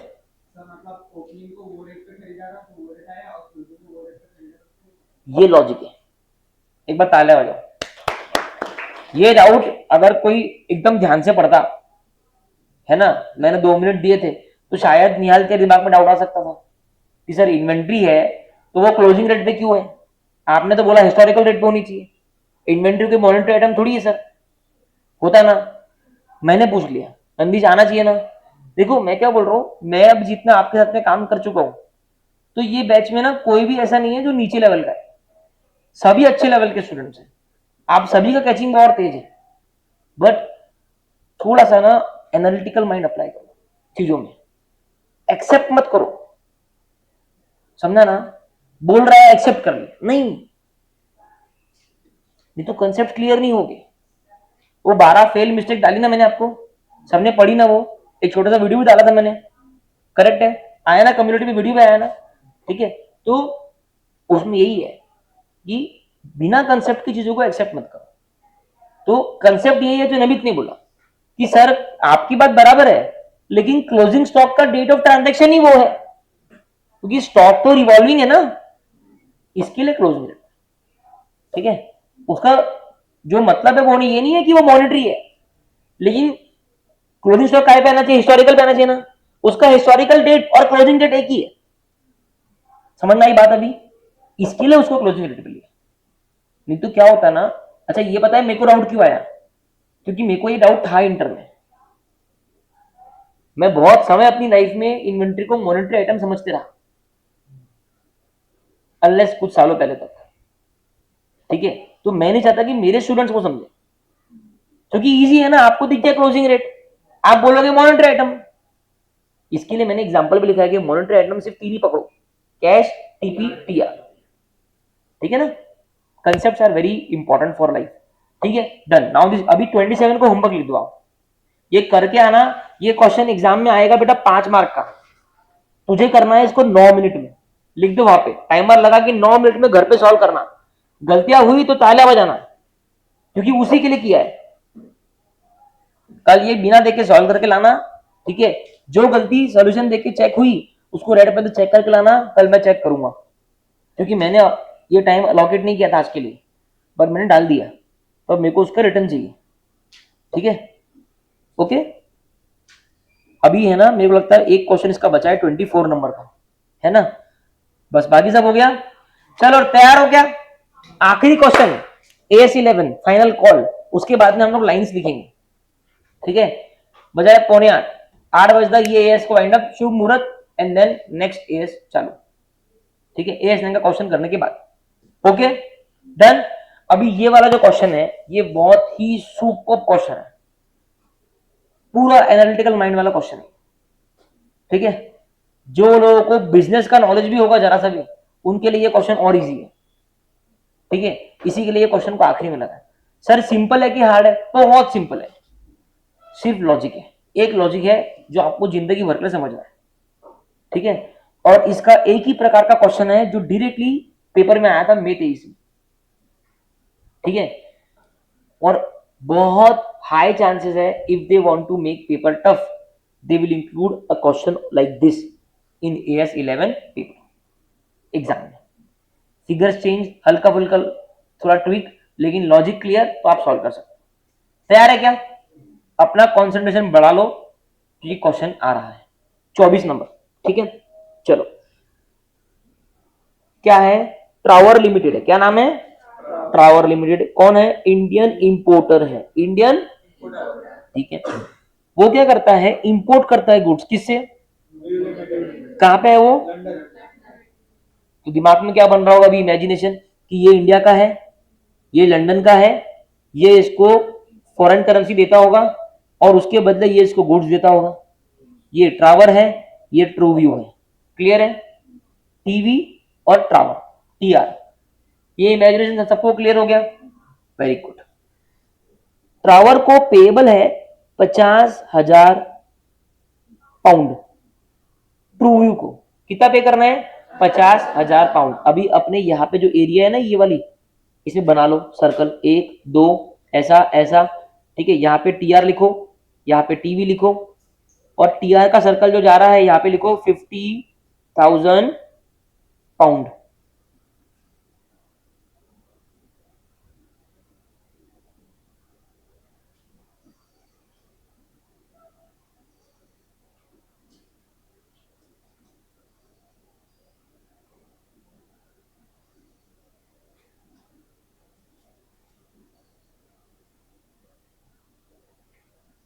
हो गया? लिखा ना? अब सुनो, ट्रूव्यू को के पास में दो ऑप्शन है। ट्रूव्यू ने ट्रावर को दो ऑप्शन दिए। Trueview limited has given Travor limited two options. पहला है कि मेरे को इमीडिएटली पे कर, और अगर तू इमीडिएटली पे करता है तो मैं तेरे को कैश डिस्काउंट दूंगा 1% का ऑन द पेबल। अभी मेरे को कौन बताएगा कि ये कैश डिस्काउंट सेल में आएगा या मतलब सेल में आएगा या सेल में नहीं आएगा? मैंने आपको सिखाया था कि अगर 100 रुपीज का सेल है और 10% का ट्रेड डिस्काउंट है, तो ट्रेड डिस्काउंट अपन सेल में से नेट करके दिखाते हैं 90, लेकिन कैश डिस्काउंट हम सबको नहीं देते, तो ये सेल में से नेट नहीं होता, ये P&L में अलग से खर्चा दिखता है। फिर मैंने बोला भी था कि ट्रेड डिस्काउंट की केस में आपको ये समझना चाहिए कि वो सिर्फ एक स्कीम है, असली में सेल प्राइस तो 90 ही है, क्योंकि 10 रुपए का तो हम सबको देते हैं। लेकिन कैश डिस्काउंट में सेल में आएगा मतलब ये प्राइस में 90 में आएगा क्या? 90 में नहीं आएगा ना, सेल में नहीं आएगा ना। ट्रेड डिस्काउंट सेल में क्यों आ रहा है? सेल में आना मतलब सेल में से नेट ऑफ होना। ठीक है, सेल 100 है तो TD 10 था, TD नेट होकर 90 हो गया सेल। क्यों? क्योंकि सर ट्रेड डिस्काउंट आप सबको देते हो, मतलब एज गुड एज मैं बोल दूं सर आपका सेल 90, मतलब सेल प्राइस 90 की था, आपने 100 बनाया हाइपोथेटिकली, ये दिखाने के लिए मैं डिस्काउंट दे रहा हूं।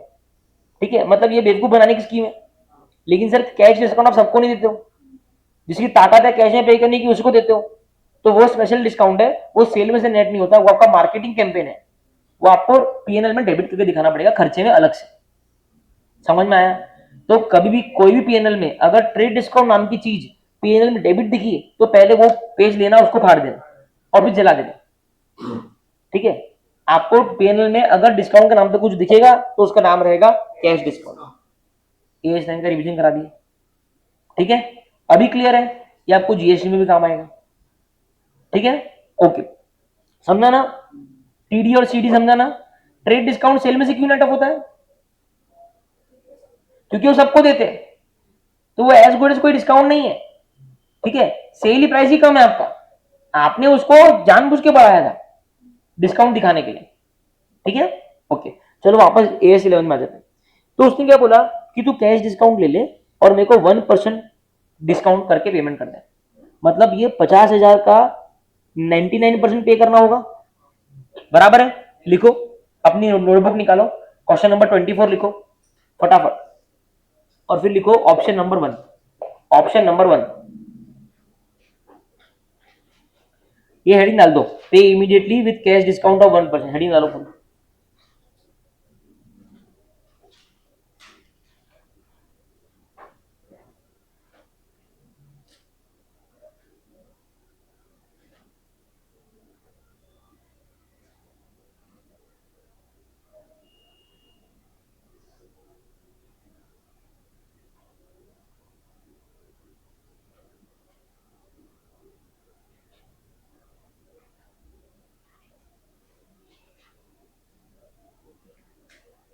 डाल दिया हेडिंग, है ना। अब उसमें डालो, उसके नीचे डालो,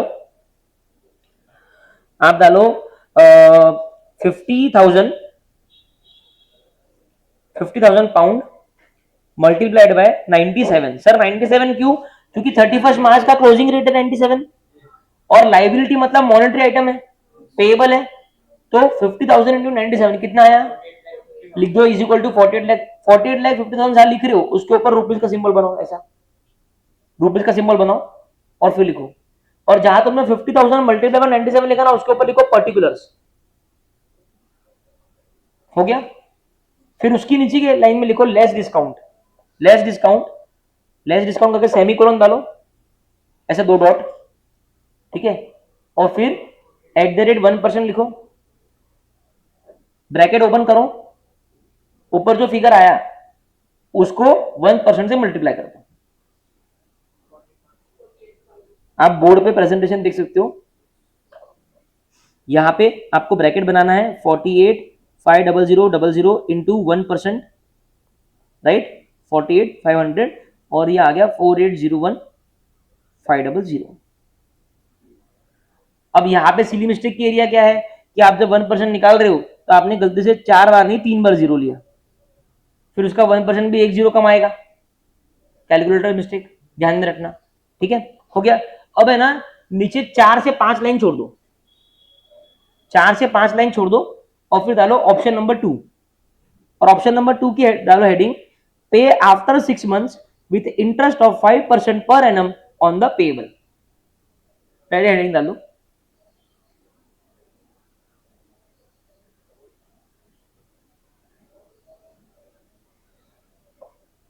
ये हेडिंग डाल दो, डाल दिया हेडिंग। अब वापस से पर्टिकुलर्स रुपीज, अलग अलग अकाउंट पर्टिकुलर्स रुपीज, थोड़ा सा राइट साइड में लिखना अलग से, वेरी गुड, हो गया, है ना। अब आपको वो क्या बोल रहा है भाई, 2 ऑप्शन है, या तो तू अभी अभी मेरी तरफ देखना प्लीज, या तो तू अभी पे कर दे, 1% का CD ले ले, परफेक्ट है, कोई इशू नहीं। या तो तू एक काम कर, 6 महीने बाद पे कर, और 6 महीने बाद पे करेगा तो मेरा जवाई थोड़ी है, मेरे को ब्याज मिलेगा ना, ब्याज देना पड़ेगा ना। तो बोलता है 6 महीने बाद पे करना है तो 5% पर एनम के हिसाब से ब्याज भी देना पड़ेगा। 6 महीने बाद 5% पर एनम मतलब 6 महीने का कितना, 2.5%। तो ये हो गया हमारे लिए 2.5%, करेक्ट है। अभी पर्टिकुलर्स में लिखो,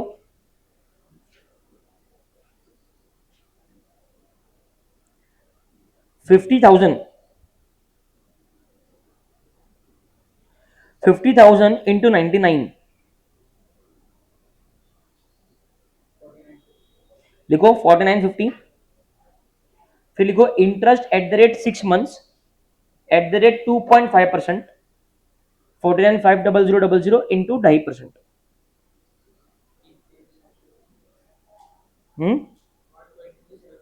है ना, लिख दो total. Payment to be made क्या है, डालोगे payment to be made after 6 months, और फिर टोटल निकालो, payment to be made after 6 months 49,50,000 plus 1,23,750 लिखो।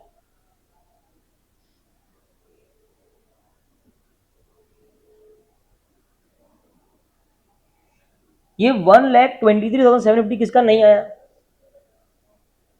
इंटरेस्ट का अमाउंट आया देवांशी? भूमि आया क्या? हाँ, क्या है कि अपन ने 99 से मल्टीप्लाई, उससे रेट से मल्टीप्लाई किया सितंबर वाले रेट से, और फिर उस पर ब्याज लगा दिया। सितंबर के रेट से क्यों किया? क्योंकि 6 महीने बाद पेएबल थे। ठीक है, समझ में आया? अच्छा, एक बार मेरे लिए ये करके देखो कि आप पहले, आपने अभी क्या कर रहे हैं, आपने पहले एक्सचेंज रेट से मल्टीप्लाई किया और फिर ब्याज लगाया। आप क्या करो, पहले ब्याज लगाओ और फिर एक्सचेंज रेट से मल्टीप्लाई करो, देखो क्या आता। सेम आना चाहिए। मैं आपको बता रहा हूं कि आप ऐसे खाओ या ऐसे खाओ, बात एक ही है, पर ऐसे ऐसे प्रेजेंट करती है तो हम क्यों अगाऊ बने करेंगे? हम भी ऐसे प्रेजेंट करेंगे। वाई होशियारी? यस, हम पहले ट्रांसलेट करेंगे और फिर ब्याज लगाएंगे। मैं आपको बता रहा हूं कि कैसे भी करो, बात एक ही है। ठीक है, अब है ना, यहाँ पे देखो क्वेश्चन में एक इन्फॉर्मेशन दी, यहां तक सब पहुंच गए क्या? पक्का है ना? यहाँ पे देखो क्वेश्चन में एक इन्फॉर्मेशन दी है कि ट्रावर लिमिटेड का बोरोइंग रेट रुपीज की बात करें, अगर किसमें, रुपीज में बात करें, रुपीज मतलब इंडिया में, ट्रावर लिमिटेड इंडिया का ही है, अगर वो बोरोइंग लेता है तो उसका बोरोइंग रेट है 15% पर एनम। क्या रेट है? 15% पर एनम। अभी ये इंफॉर्मेशन क्यों दी आपको बताता हूं। बहुत ही प्यारा लॉजिक है, देखो, सुनो सुनो सुनो सुनो। अगर आप उसको कैश डिस्काउंट के लिए आज पेमेंट कर रहे हो, है ना, तो आपको 49,50 कुछ पेमेंट करना है, 48 समथिंग पेमेंट करना है। यस, वो पैसा कहां से आएगा? बोरोइंग करके आएगा ना। अगर ये इन्फॉर्मेशन नहीं दी होती तो आप अज्यूम करते आपके जेब में पैसा है। ठीक है, ये इन्फॉर्मेशन दी है, मतलब ये इन्फॉर्मेशन चीख चीख के बोल रही है कि ऑप्शन नंबर 1 में जब उसको इमीडिएट पेमेंट करना है 99% अमाउंट का, तो उसके पास पैसे, तो वो इंडिया में किसी से बोरो करके लाएगा। वो बोरो करेगा तो 15% पर एनम का ब्याज देगा, काट के इसको 7.5 लिखूंगा, राइट? तो मेरे को 7.5% का ब्याज उसको देना पड़ेगा ना सामने वाले को। तो पहले ऑप्शन में वो ब्याज ऐड कर दो, वो भी तो खर्चा ऐड होगा ना। हमको इवेल्युएट करके बताना है कि दोनों ऑप्शन में से ट्रावर को कौन सा ऑप्शन चूज करना चाहिए। बताओ, बोरिंग ऐड करो, ऑप्शन नंबर 1 में बोरिंग ऐड करो, करो याशवी, बोरिंग ऐड करो। आप देखो क्या लाइन डालो, add borrowing cost on Indian rupees, डालो add borrowing cost on Indian rupees.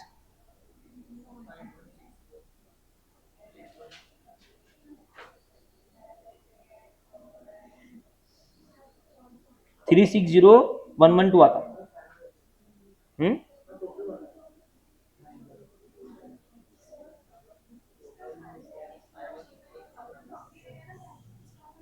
हाँ, आप अभी दे रहे, बिल्कुल सही बोल रहे, लेकिन आप सामने वाले से कितने टाइम के लिए पैसा ले रहे हो?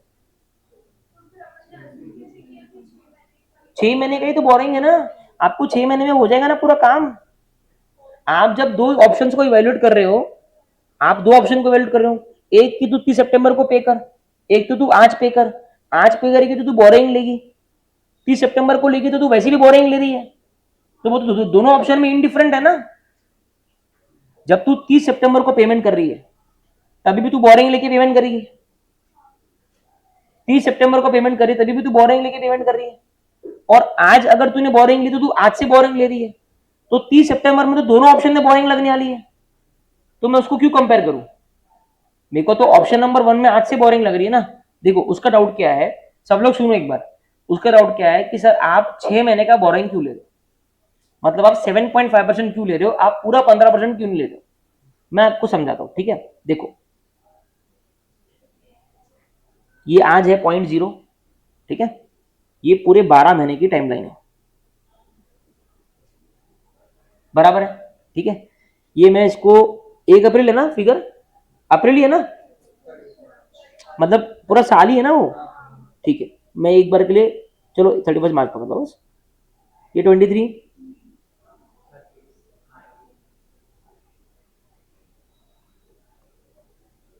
एग्रीड है ना।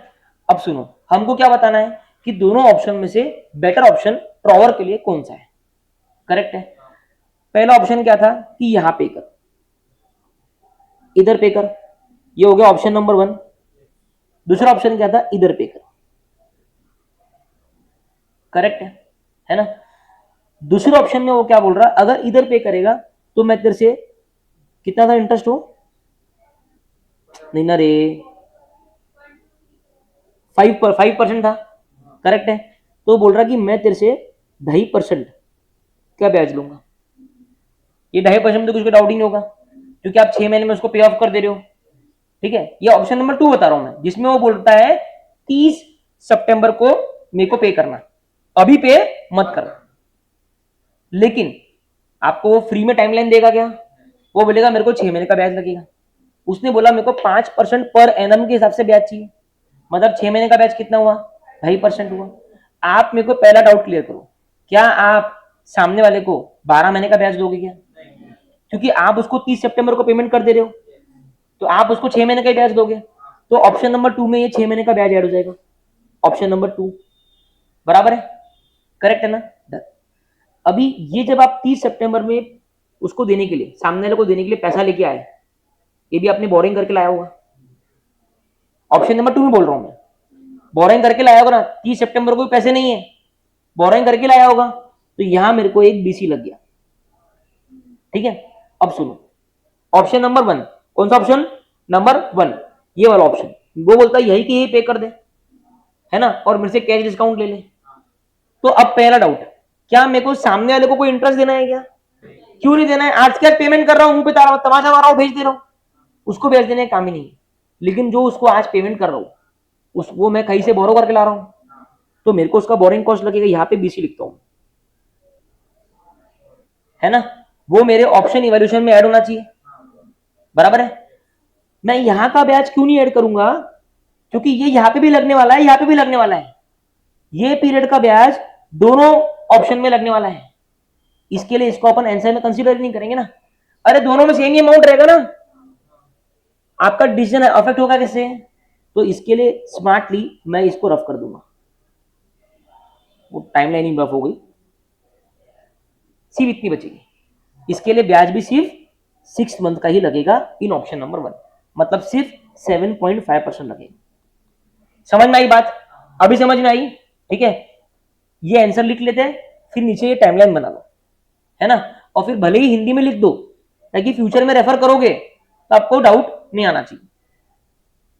ये आंसर कंप्लीट करो, बोरिंग कॉस्ट ऐड करो पहले,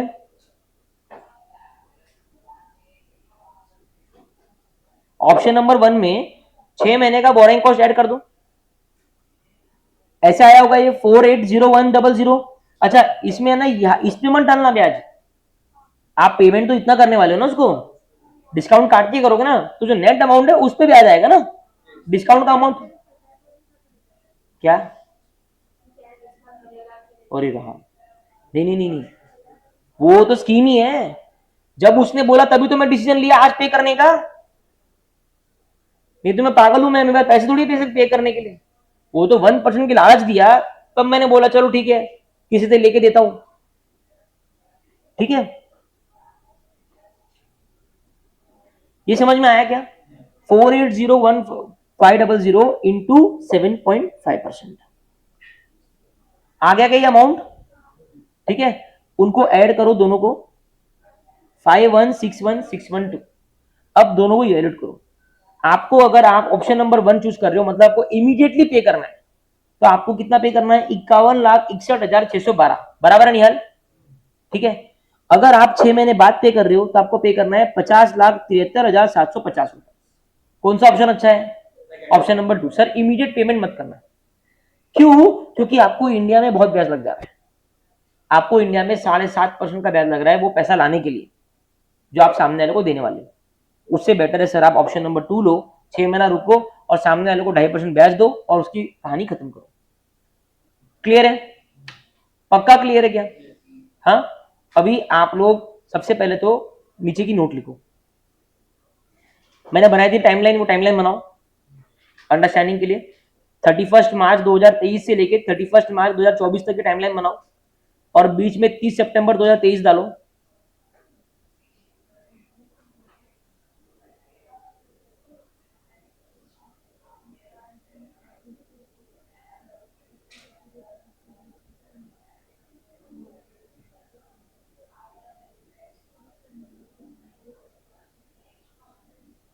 ऑप्शन नंबर 1 लिखो।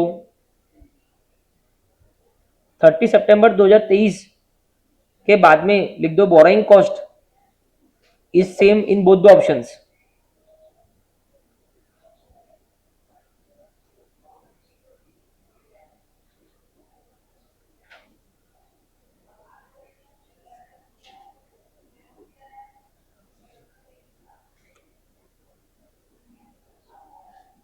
अपने हिसाब से लिखो ताकि आपको फ्यूचर में समझ में आए।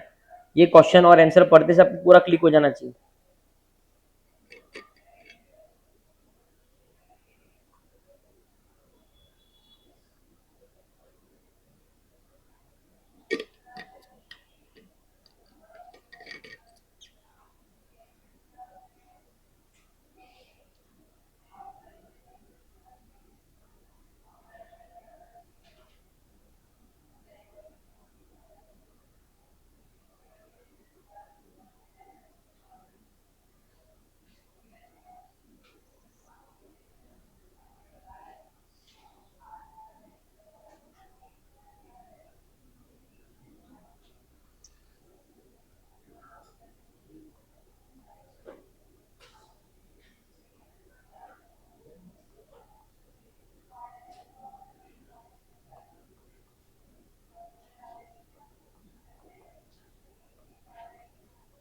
हो गया क्या?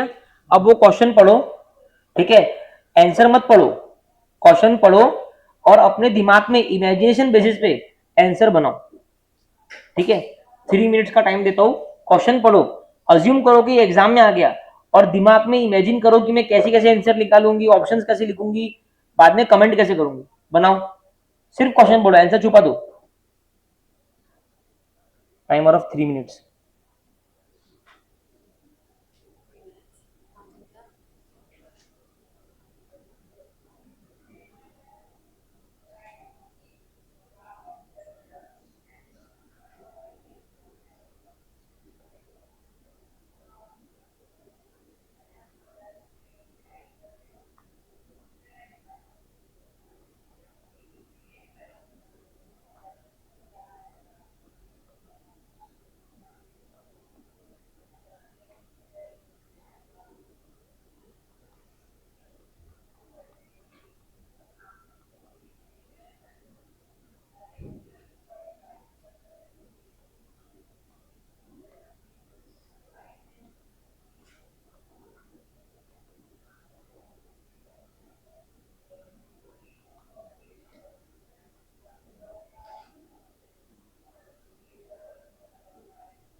रिकैलकुलेट करके देखो सब कुछ, हाँ, हल्के में मत लो उसको।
हो गया, सबको जम गया।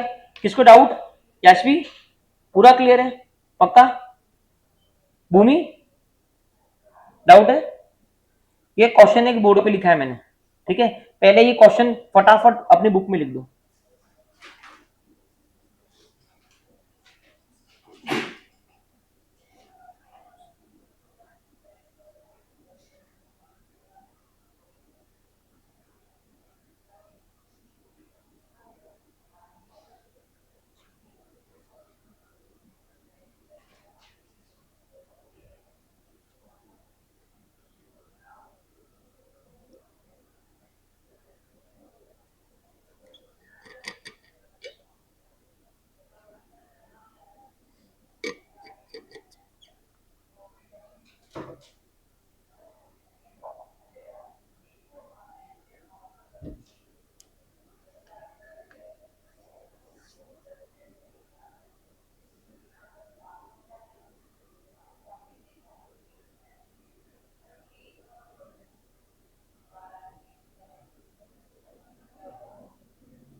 सॉल्व करना स्टार्ट करो।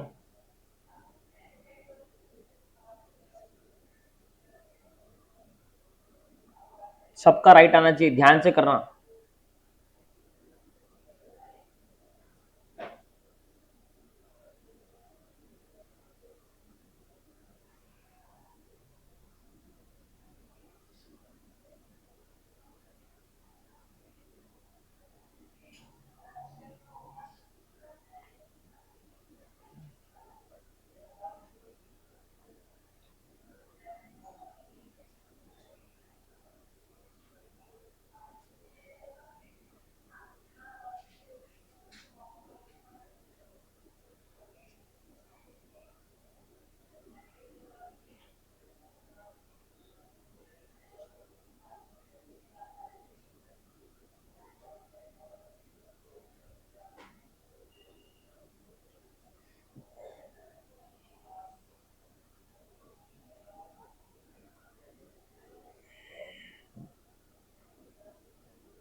सब लोगों ने क्वेश्चन लिख लिया क्या? इसमें क्वेश्चन बाकी है? पक्का सबने लिख लिया ना? चलो देखते हैं किस किस के राइट आते हैं। क्या क्या हो गया? आंसर सॉल्व कर दिया? प्रेजेंटेशन साथ में करना है भाई, एमसीक्यू है क्या? टेबल निकालो, बढ़िया ऑप्शन ऑप्शन निकालो, कंक्लूड करो कौन सा ऑप्शन बेटर है।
हो गया क्या? किसका किसका बाकी है?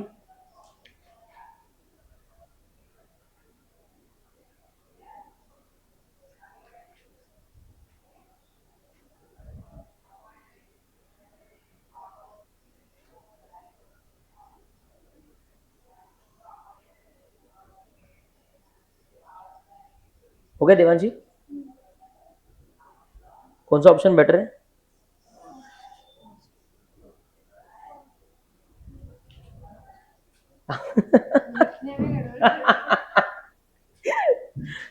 क्या भूमि बोल रही फर्स्ट लिख रही सेकंड? आया नहीं? कहाँ गलत हुआ? देखो ना कहाँ गलत हुआ। तुम्हारा आया? इसको मैच करो ना।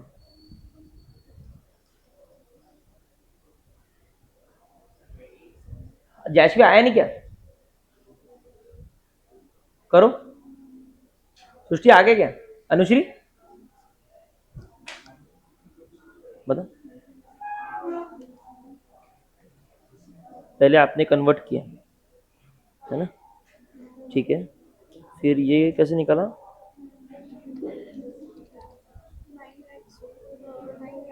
अमाउंट 10,000 है कि 1 लाख है? 1 लाख है ना मैडम, आप 10,000 कैसे लिख रहे हो? बरका आ गया? अच्छा, आपने पहले ये निकाला, फिर आपने कैश डिस्काउंट हटा के ये निकाला। करो 5% एक बार, माइनस इक्वल टू करो। ठीक है, फिर आपने क्या किया, 9/12 का 10% का ब्याज बराबर है ना? यह इतना, यह इतना।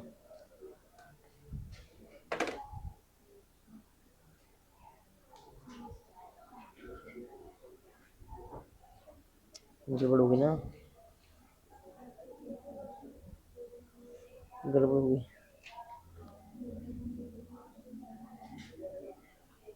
अभी देखो, सुनो,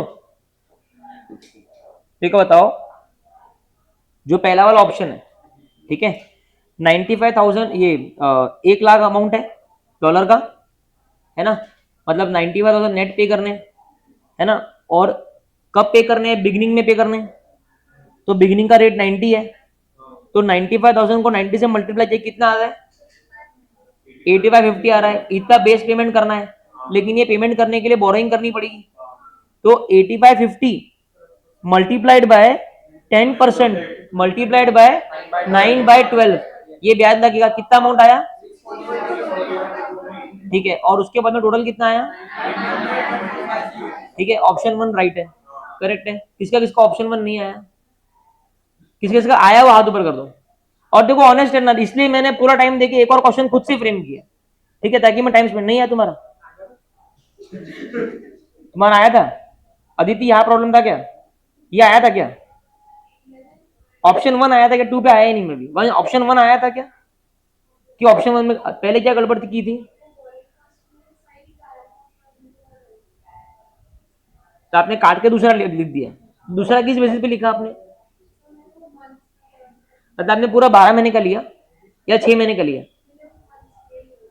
अच्छा, ठीक है। तो एक गलती उसने जो करी है, जिससे हम सीख सकते हैं, हम नहीं करेंगे, आज राइट आ गया कल गलत आ जाए तो, कि उसने मंथ मल्टीप्लाई करना उसका रह गया या उसमें गलती कर दी। तो ये ध्यान में रखना कि ऊपर के क्वेश्चन में 30 सितंबर था, मैंने 31 दिसंबर लिखा था। बोलो आज था? अच्छा, तो मैंने 31 दिसंबर लिखा, तो अपने को कैलकुलेट करना है कि मंथ कितने। मी का आया था पहला ऑप्शन, वेरी गुड। अब है ना ऑप्शन नंबर 2, पहला ऑप्शन तो कॉम्प्लिकेट था, वो हो गया। अभी इजी वाला, वो बोलता है आज मत पे कर, बाद में पे कर। तो उसको पे कितना करना था? 1 लाख पे करना था, और उसने कितना ब्याज लगाया खुद का? खुद का लगाया 7%। तो 1 लाख इंटू 7% इंटू 9/12, इतना ब्याज लगेगा, प्लस 1 लाख कितना होता?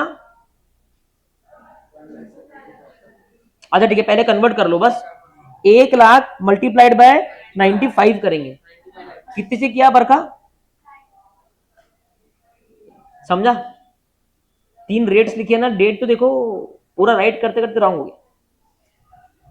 अभी एक गलती क्या पकड़ में आई कि उन्होंने ओपनिंग का ही रेट लगा दिया। याशवी, क्या 95 लगाया, तो पहला स्टेप है 1 लाख को 95 से मल्टीप्लाई करना, करेक्ट है ना, आया आपका, ठीक है। 1 लाख को कितने से मल्टीप्लाई किया, 95 से, हाँ, और अभी वो बोलता है मेरे को ब्याज भी चाहिए, ठीक है ना, तो इस पे 7% पर एनम इंटू 9/12 कितना आया, ठीक है, ऐड करके कितना आया, ठीक है। ये किस किस का आया, हाथ ऊपर करो, जिन अभी इसमें तुम्हारा आया क्या नमित, ठीक है, अभी इसमें तुम्हारा आया एचपी, सॉरी, एक गलती हुई है कि इंटरेस्ट 3 महीने का ले लिया, 3 महीने का नहीं लेना था, पूरा 9 महीने का लेगा ना, वो 3 महीने का क्यों लेगा, हमारा रिलेटिव थोड़ी है वो, तो अरे उसको तो जो चीज उसको बिगिनिंग में चाहिए थी वो तुम 9 महीने बाद दे रहे हो, तो ब्याज तो वो पूरे 9 महीने का लेगा ना, बराबर है ना अनुश्री। ऑप्शन तुम्हारा गलती कहीं में हुई थी, एक गलती ये हुई थी कि उसने 1 लाख को 10,000 लिख दिया, तो उसका पूरा आंसर शायद राइट भी होगा, तो पूरा गलत हो गया, ठीक है। और किसका नहीं मैच हो, ऑप्शन 2, अदिति क्या गलती हुई थी ऑप्शन 2 में, हाँ, वही नहीं, आपको समझ में आया ये, पक्का, तुम्हारा आया था प्रीत, ठीक है, और किसका नहीं आया था यहाँ पे, प्रेम, ऑप्शन 2 आया था क्या, 1, वेरी गुड, और किसका नहीं आया था, बरखा, ऑप्शन 2, वो रेट का गलती हो गई थी, हाँ, साई शाम आया था, सृष्टि, आप, अच्छा, एक गलती हुई है कि उन्होंने 31 मार्च का ले लिया, अब देख रहे क्या, ये अगर मैंने दिया आपको, क्वेश्चन में सिर्फ 2 ही रेट दिए थे, ठीक है, तो आपके लिए इजी था, एक रेट बढ़ गया, मैं यहाँ पे 6 रेट भी लिख दूं तो कोई फर्क पड़ेगा क्या, आप तो अपने डेट का रेट लोगे ना, वो 12 मिस्टेक का आखिरी mistake, carelessness while reading the question, आप उसमें अटक गए, ठीक है। एक होता कंसेप्ट कि सर मेरे को लगा कि 31 मार्च का लेना है, ये होता है कंसेप्चुअल मिस्टेक, ठीक है, और जैसे याशवी ने किया वो कंसेप्ट मिस्टेक है, आपने जो किया वो आपने रेट ही वो ले लिया, कोई बात नहीं, समझ में आया, एक गलती ये भी हुई है, और किसी गलती हुई, एक एक ये होगी, मही का आपका आया, दोनों ऑप्शन आए, ठीक है, आपके आए, भूमि, दोनों ऑप्शन करेक्ट है, एक गलती भूमि की ये हुई कि पूरा आंसर राइट है, उसने गलती से ऑप्शन गलत लिख दिया कि कौन सा ऑप्शन बेटर है, ठीक है। अब इसका है ना, ये जो मिस्टेक है इसका बहुत डाइसी है कि इस पे वो कितने मार्क देंगे, मेरे हिसाब से उन्होंने 1 मार्क काटने चाहिए, but to be very honest, इस क्वेश्चन में नॉर्मली बोल रहा हूं मैं, I have seen certified copies in FM, जहां पे आपको इवेल्युएट करना होता है कौन सा ऑप्शन बेटर है, आपने वो कंक्लूजन गलत लिख दिया तो उन्होंने सीधा सीधा पूरे हाफ मार्क काट दिया, मतलब 10 मार्क का क्वेश्चन है तो 5 ही दिया, ठीक है, जबकि कंक्लूजन राइट है, ये सर्टिफाइड कॉपी मैंने देखी, हालांकि उसमें थोड़ा प्रेजेंटेशन भी उसने अपने हिसाब से किया था, हो सकता है चेकर को प्रेजेंटेशन समझ में नहीं आया, लेकिन आंसर राइट था उसका, ओनली थिंग इज जल्दबाजी में ऑप्शन 1 सही था, उसने ऑप्शन 2 लिख दिया, तो अब आइडियली चेकर के पास में मार्किंग होती है, तो कंक्लूजन पे नॉर्मली 1 मार्क होता है 5 में से, तो आइडियली 4 मिलने चाहिए, बट ये गलती करना नहीं करना है चेकर के हाथ में, फिर पावर आ जाती है, ठीक है। तो मैंने ये एक और क्वेश्चन डाला यहाँ पे, ठीक है, और क्लास में ही सॉल्व करवाया, होमवर्क नहीं दिया, ताकि आप इसमें फिट हो जाओ, ठीक है। अभी समझ में आया जिन जिन की गलती हुई थी वो गलती होनी चाहिए नहीं, ठीक है, लॉजिकली चीजों को समझना है, ठीक है, ओके, तो ये अभी खत्म हो गया। अब अपना AS11 की सिर्फ अपनी आखिरी चीज बचती है, वो है अपने को लाइंस लिखनी है, ठीक है, तो अभी वो लाइंस पे आ जाओ आप। सबने होमवर्क किया, कितने क्वेश्चन होमवर्क थे, 2 THW थे, बढ़िया, तो THW मतलब हमने as good as test solve किया, एज गुड एज जो मैंने अभी करवाया वो THW है, राइट, तो मेरे को मालूम पड़ जाएगा देखने से कि किसने सही किया किसने गलत किया, थैंक यू, चलो वो मैं देख लेता। अभी लाइंस, अभी 2 लाइंस है, एक क्या 46A अप्लाई कर रहे हैं और एक आप 46A अप्लाई नहीं कर रहे,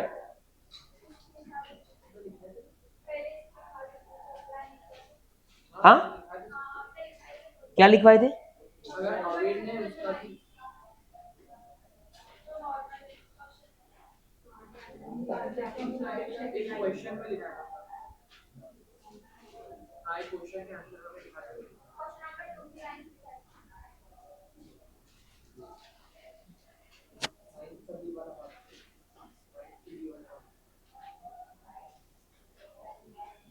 हाँ, अभी देखो, आप लिखो, मैं बोलता सबसे आखिरी में लास्ट चीज है ये हमारे एएस की, ठीक है। आप ऊपर हेडिंग डाल दो फ्रेश पेज पे, punch lines to be used in exams.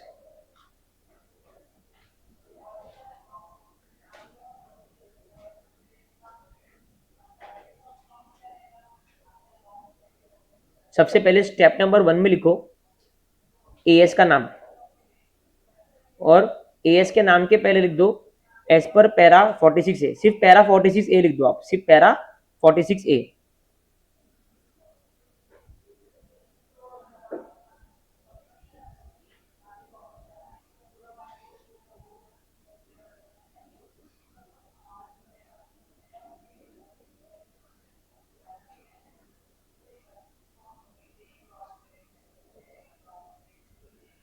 ठीक है, step number 2,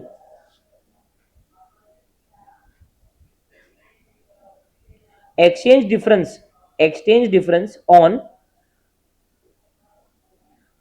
foreign currency monetary items,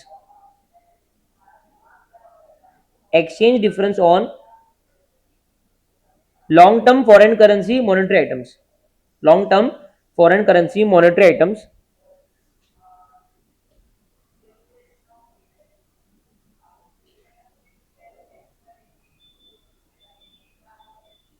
in so far as they relate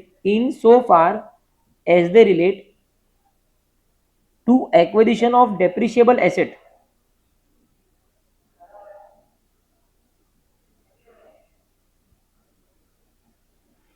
should be adjusted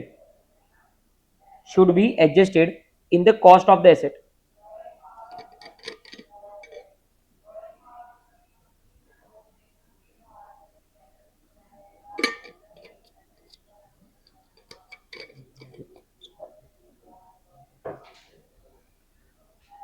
should be adjusted in the cost of the asset, ठीक है। ये हो गया step number 2, है ना।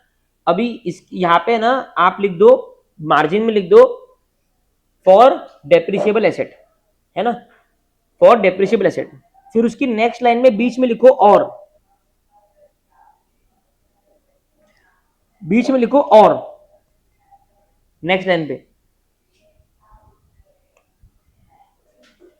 Same line, exchange difference arising on long term foreign currency monetary items, यहां तक same लिखो।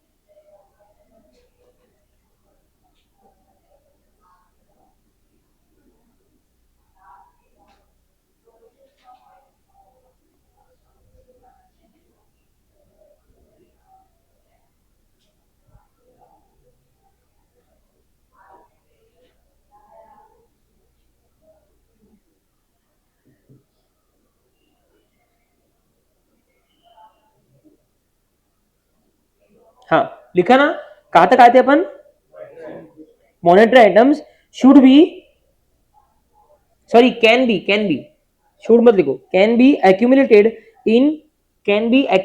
इन foreign currency monetary item translation difference account, foreign currency monetary item translation difference account, FCMITDA।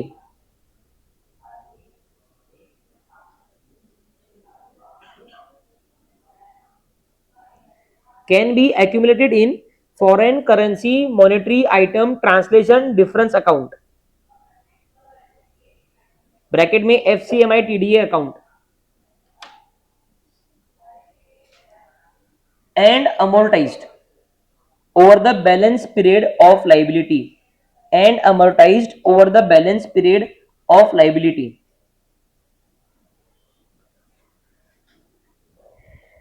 लिख दिया, लिख दिया ना, ठीक है। इसके आप मार्जिन में लिख दो, मार्जिन में तो not for depreciable asset, not for depreciable asset. Not for depreciable asset. अभी देखो, अभी एग्जाम में अगर क्वेश्चन आया और क्वेश्चन बोल रहा है लॉन्ग टर्म मॉनेटरी आइटम के बारे में, तो आपको पहले चालू करना है as per para 46 A of AS11 foreign exchange difference, ठीक है। फिर उसके बाद में आप लिखोगे अगर वो चीज, अगर क्वेश्चन में डेप्रिशिएबल एसेट के लिए वो लोन लिया है लॉन्ग टर्म वाला, तो आप पहली लाइन लगाओगे कि exchange difference arising on foreign currency on long term monetary items and such monetary item was taken, such monetary item was taken for a depreciable asset, then in such a case the difference arising can be adjusted in the cost of the asset। ये line लिख दिया। अगर मान लो वो long term monetary item depreciable asset के लिए नहीं लिया है, तो हम क्या लिखेंगे, shall be taken to for FCMI TDA account and amortized over the balance period of the liability। बस देखो ये लाइंस अगर आप पढ़ेंगे ना, मैंने एकदम सिंप्लीफाई करके लिखा है, सारा कचरा हटा दिया, नॉर्मल इतना लिखेंगे पूरे के पूरे मार्क्स में, भर भर के नहीं लिखना है, ठीक है। अब यहाँ पे अभी बात सिर्फ लॉन्ग टर्म की चल रही है, किसकी, क्योंकि ऑप्शन काय में अवेलेबल है, लॉन्ग टर्म, बराबर है ना। अब तुम क्या लिखो उसके नीचे स्टार मार्क करके, in both the above scenario, in both the above scenario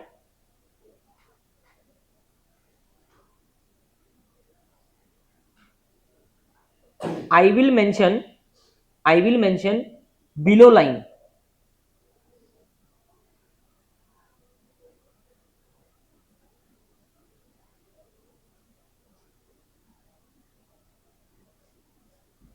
ठीक है। अब उसके नीचे लाइन लिखो, exchange difference arising on monetary items, exchange difference arising on monetary item due to fluctuation in exchange rates, due to fluctuation in exchange rates।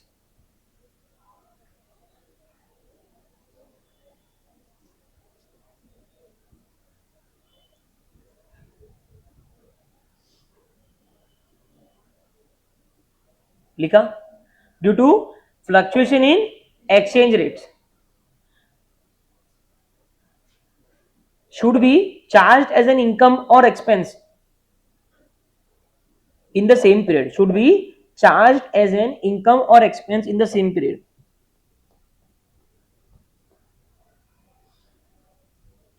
should be charged as an income or expense in the same period, full stop। However,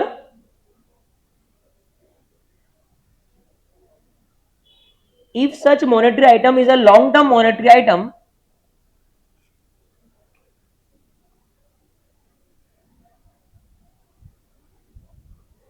then entity can choose between above two options,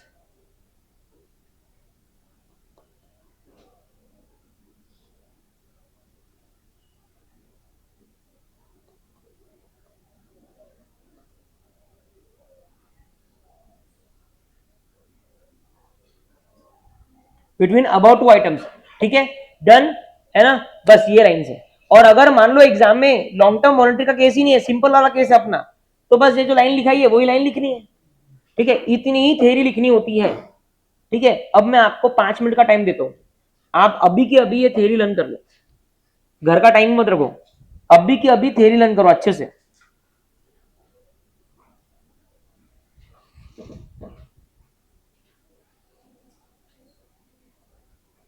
fast 2-3 bar learn कर लो इसको।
हो गया पढ़ के? करो, learn करो।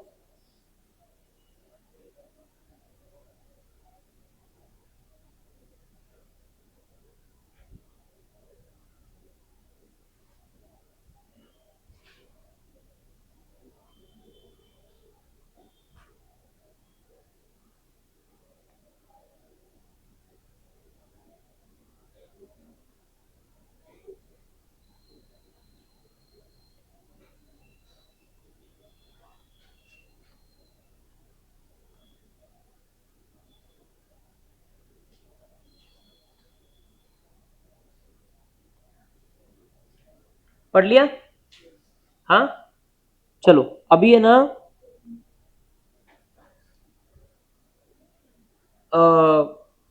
वो question पे आ जाओ। AS11 डन, ठीक है। वो क्वेश्चन पे आ जाओ, किसका? AS9 का, वो वाला जो एक पार्ट बचा है ना, वो क्वेश्चन पढ़ो और आंसर पढ़ो, फिर मैं समझाता हूँ। वैसे कुछ भी नहीं हो, लेकिन मेरे को सिर्फ क्वेश्चन समझाना है, उसमें आंसर समझाना नहीं।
क्वेश्चन पढ़ो, आंसर पढ़ो, बात मत करो।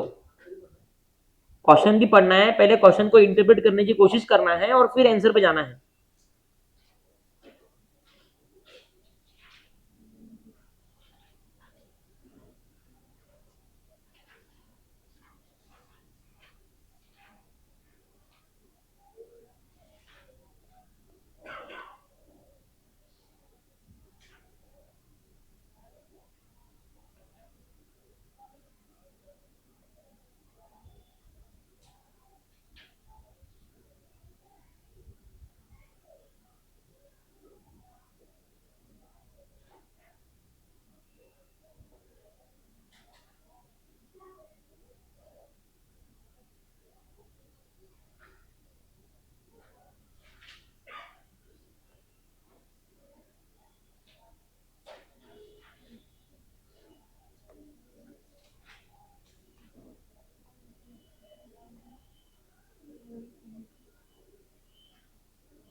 चलो इसका है ना फोटो निकालो।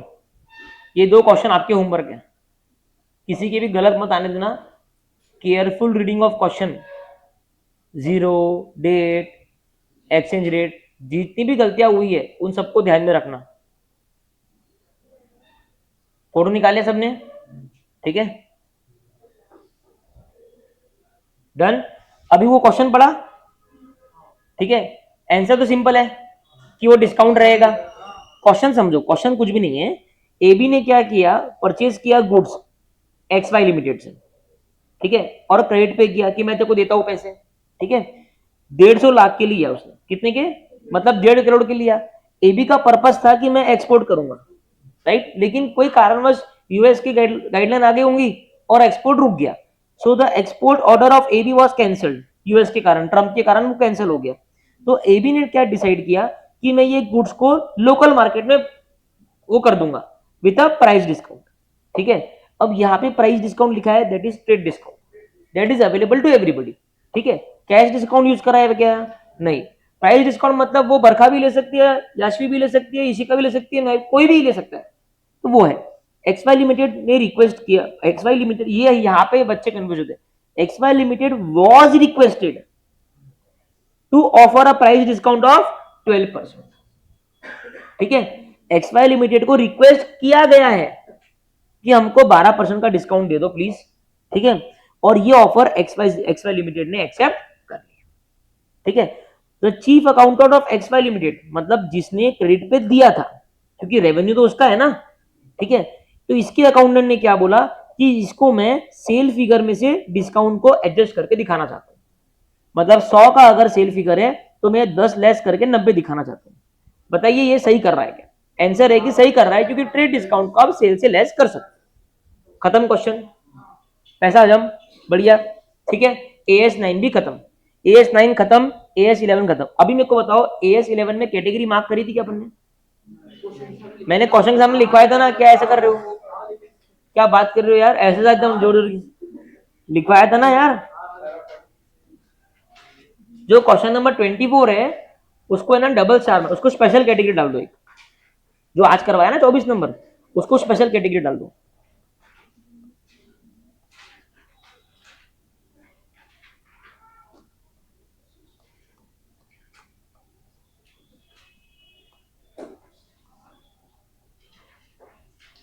देखो क्वेश्चन नंबर 2 जो है ये नॉर्मल है, मैंने बोला था नॉर्मल लिखो आगे, ठीक है। भूमि कैटेगरी लिखो, हाँ वेरी गुड, ठीक है। क्वेश्चन नंबर 3 भी नॉर्मल था और 3 को स्टार मार्क करना था, ठीक है, ओके।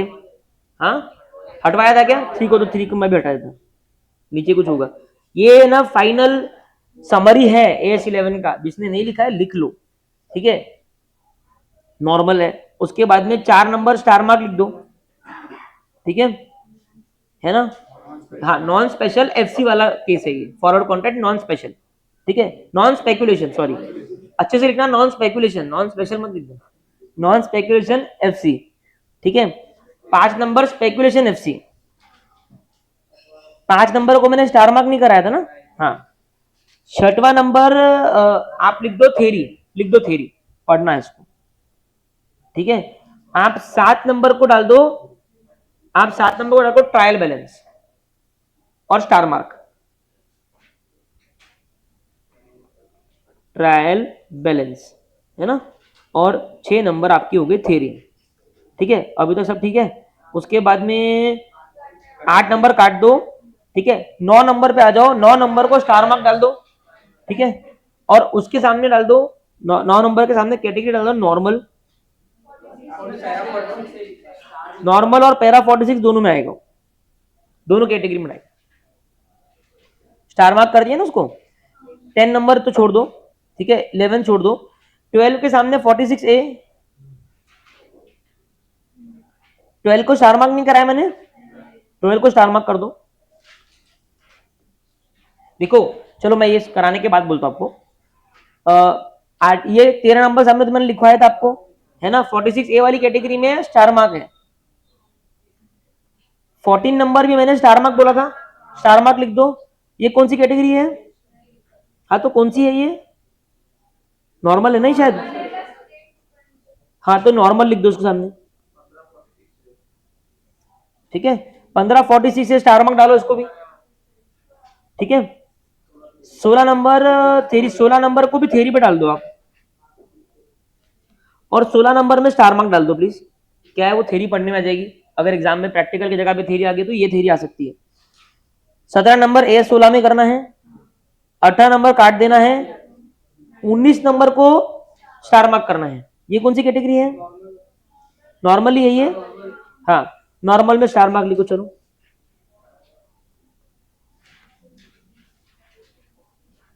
ठीक है। फिर 20 नंबर तो ठीक है, कोई इशू नहीं है। 21 कोई प्रॉब्लम नहीं है। 22 AS16 है। 23 को स्टार मार्क करो, ये कौन सा है? हाँ ठीक है, नॉर्मल कर दो इसको भी, ठीक है। 24 स्पेशल केस है ना, स्टार डबल स्टार मार्क कर दो उसको।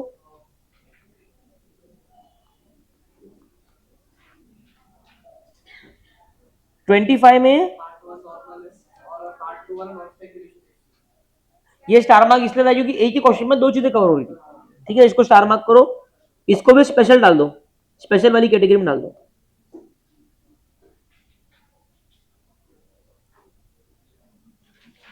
आई थिंक 26 को अपन स्टार मार्क नहीं करते, नहीं कर दो, FCMITD वाला है, कर दो स्टार मार्क कर दो। 46A लिख दो, FCMITD वाला है ये। 46A के नीचे FCMITD भी लिख दो। तो क्या है, तुमको एग्जाम के टाइम पे क्विक रिवीजन के लिए अगर FCMITD का रिवीजन करना है तो ये कर लेना क्वेश्चन, खत्म, ठीक है। अभी मैंने इसमें जितने भी स्टार मार्क कराए हैं, है ना, और आपने कल से क्या करना, जो भी कैटेगरीज AS11 की आपको लगती है कि ये कैटेगरीज में मेरा थोड़ा फंबल है या कुछ है, वो कैटेगरी पकड़ लो। सबसे पहले तो ये कैटेगरी की बननी चाहिए समरी, है ना, ताकि चैप्टर के आप हैबिट डाल लो, चैप्टर के अंत में बोलो, शुरुआत में बोलो, एक टेबल बनाओ, है ना। लेफ्ट साइड में लिखो कैटेगरी और कैटेगरी हेडिंग, और राइट साइड में क्वेश्चन नंबर्स, ठीक है। और तीसरा कॉलम बनाओ स्टार मार्क क्वेश्चन, उसमें से कौन से, या फिर उसी में हाईलाइट कर दो कि ये क्वेश्चन उस कैटेगरी का स्टार मार्क क्वेश्चन है। अब जिस कैटेगरी में अपने को दिक्कत है, अच्छा, और थ्योरी मैंने बोला है बार बार, ठीक है। यहाँ पे कुछ बच्चों का मेरे को बोलना है कि हमको थ्योरी लिखते नहीं है पेपर में, टेस्ट के अंदर। मैंने आपको थ्योरी के लिए बार बार बोला है कि मैं आपको थ्योरी लिखवा रहा हूँ, वो थ्योरी आपको बाय हार्ट कर लेनी है। अब आपको क्वेश्चन इंटरप्रेट करना है, पहले कंक्लूजन बना लो, आपको समझ में आएगा कि इसमें कौन सी चीज की थ्योरी लिखनी है, वो थ्योरी चिपका दो। अभी मैंने 5 मिनट देके लर्न करवाया ना वो थ्योरी, है ना, आप उनकी थ्योरी बोलो बहुत कॉम्प्लिकेटेड है, हमने उनके ही वर्डिंग यूज करके रेलेवेंट थ्योरी बना के अब ये थ्योरी लिख दो, ये थ्योरी लिखो, फिर कैलकुलेशन दिखाओ, कंक्लूजन कर दो। समझ में आया पैटर्न एएसएलएन का। अभी मान लो ये 5-6 कैटेगरी में मेरे को लगता है जो ये वाली जो मैंने आज आपको 2 क्वेश्चन भी होमवर्क लिखा है, आई थिंक इसमें सब लोग कंफर्टेबल हो गए। मैंने पूरा क्लास इसको डिवोट किया आज, ठीक है, ताकि कोई ये ना बोले सर आपने ये फास्ट करवा लिया, या मेरे को समझ में एक क्लास में एक भी बच्चे को नहीं समझ में आया तो मेरा प्रॉब्लम है, ठीक है। इसलिए 2 क्वेश्चन आपको और दिए मैंने, ठीक है। तो आप है ना अपनी कैटेगरी फाइंड आउट कर लो कि मान लो मेरे को FCMITD में दिक्कत है, ठीक है, या ये दिक्कत है। आप क्या करो, आपके पास में मैं आपको आज से लेके 5 दिन का टाइम देता हूँ, आप हर कैटेगरी के 4 मार्क क्वेश्चन रोज अपने हिसाब से कैलकुलेटर पे कर लो आपके ब्रेक टाइम में।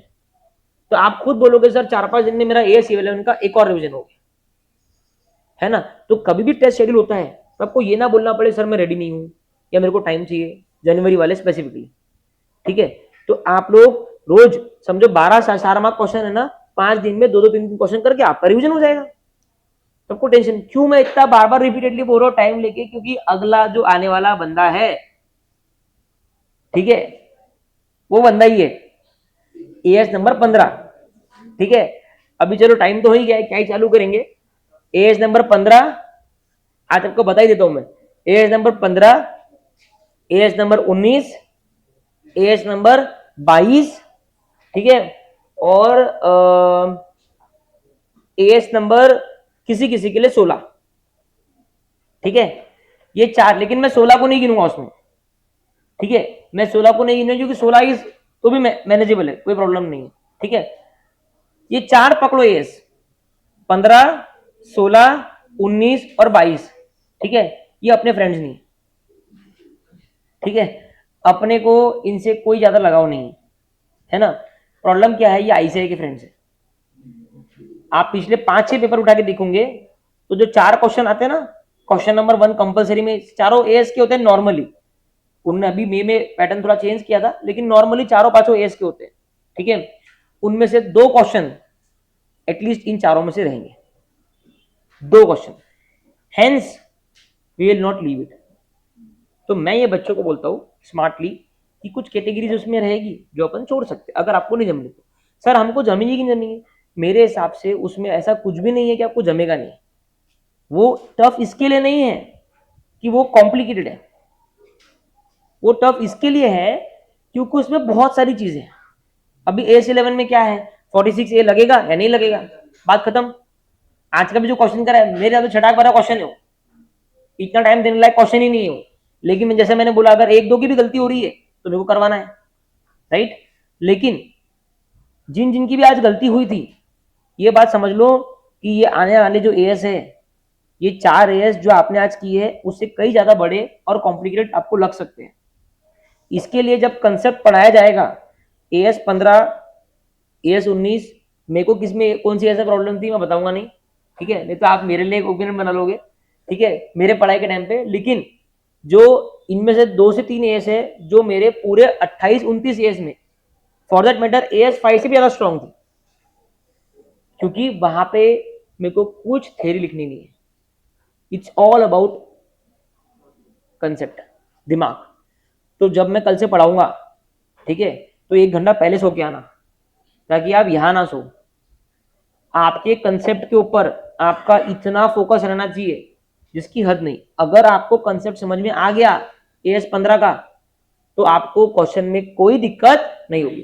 अरे सर इतना डरा दिया, कुछ अच्छी बात भी तो होगी, है, और बहुत अच्छी बात है कि एक ही पैटर्न के क्वेश्चंस है जो आईसीएआई बार बार पूछता है, और आगे भी आईसीएआई वही क्वेश्चन पूछेगा, क्योंकि बाकी ये क्वेश्चंस की एग्जाम में आने की औकात नहीं है, क्योंकि वो लेंदी है। 4 से 5 मार्क के लिए 2 कैटेगरी है जिसपे पूरी क्वेश्चन बैंक बनी है, समझ रहे हो, पूरी क्वेश्चन बैंक उसी पे बनी है। एटलीस्ट वो आपके सुपर सुपर सुपर पकड़ में होना चाहिए, ठीक है। कल से हम लोग एएस 15 का कैंपेन चालू करेंगे, अपना अपना दिमाग लेके आना, ठीक है। 15 हो गया तो 19 आपको टफ नहीं लगेगा, 19 में कुछ चीजें हैं जो टफ है सिर्फ, बाकी 19 में टफ नहीं लगेगा। इनकम टैक्स वाला टफ बिल्कुल भी नहीं है, लेकिन क्या होता ना, एएस अपन तब कर रहे हैं, अभी इनकम टैक्स नहीं हुआ है, तो थोड़ा सा समझाने के लिए सिखाने के लिए टफ हो जाता है, ठीक है। और सिर्फ मैं तो एक्चुअली एएस 22 है भी नहीं उसमें, ये कैटेगरी में सिर्फ एक ही वाहियात चीज है उसके अंदर, टैक्स हार्वेस्टिंग वाली। वो चीज ऐसी है जो 8 मार्क के नीचे नहीं है, लेकिन वो लोग बुक से हटाते नहीं, हटाते नहीं तो पढ़ाना पड़ेगा। एग्जाम में आ सकता क्या? बिल्कुल नहीं आ सकता, लेकिन मैं एकदम आखिरी में सिखाऊंगा उसको, है ना। जिसको समझ में आए वो रख लेना, नहीं समझ में आया तो पूरे एएस को गाली मत देना, सिर्फ उतने पार्ट को देखे हटा देना, सिंपल। यार स्मार्ट वर्क करेंगे ना अपन, जबरदस्ती का हार्ड वर्क क्यों करेंगे? सब करना है, सब करना है, भाई पूरे 6 सब्जेक्ट देखेंगे तो सब करना भूल जाएंगे, ठीक है। Smart work, yes. अभी तुमको ये जो मैं लाइंस दिखा रहा है स्मार्ट वर्क की लाइंस है, तू खुद सोच, तेरे पूरे 28 एज हो गए, तू लर्न कर सकता है लाइंस? तेरे को सिर्फ ये नोट्स की लाइन लर्न करनी है, तो क्वेश्चन बैंक की लाइन लर्न ही नहीं कर सकता। क्या होता है जब अपन इंडिविजुअल देखते हैं ना, तो अपने को लगता है कि अपन सब कर ले, सी द बिगर पिक्चर, ठीक है ना। ये पूरा माहौल बना दिया। अब कल एज 15 चालू होगा, पूरी पूरी 2 घंटे की क्लास, 6:45 मैं यहाँ पहुंच जाऊंगा, ठीक है, क्योंकि मेरा ज्यादा टाइम अलॉकेटेड नहीं है एज 15 को, ठीक है। इसके लिए आपका ध्यान, कॉन्सेंट्रेशन बहुत चाहिए। मैं आपको क्वेश्चन बैंक के अलावा भी इतने क्वेश्चन की प्रैक्टिस कराऊंगा, घर पे करनी है, लेकिन मैं बहुत सारे क्वेश्चन दूंगा आपको ताकि आपका परफेक्शन आ जाए। जैसा अभी इसके लिए दिया ना 2-3 क्वेश्चन, मिस्टेक्स होगी तो परफेक्शन आएगा। चलो फटाफट दिखा दो मेरे को होमवर्क।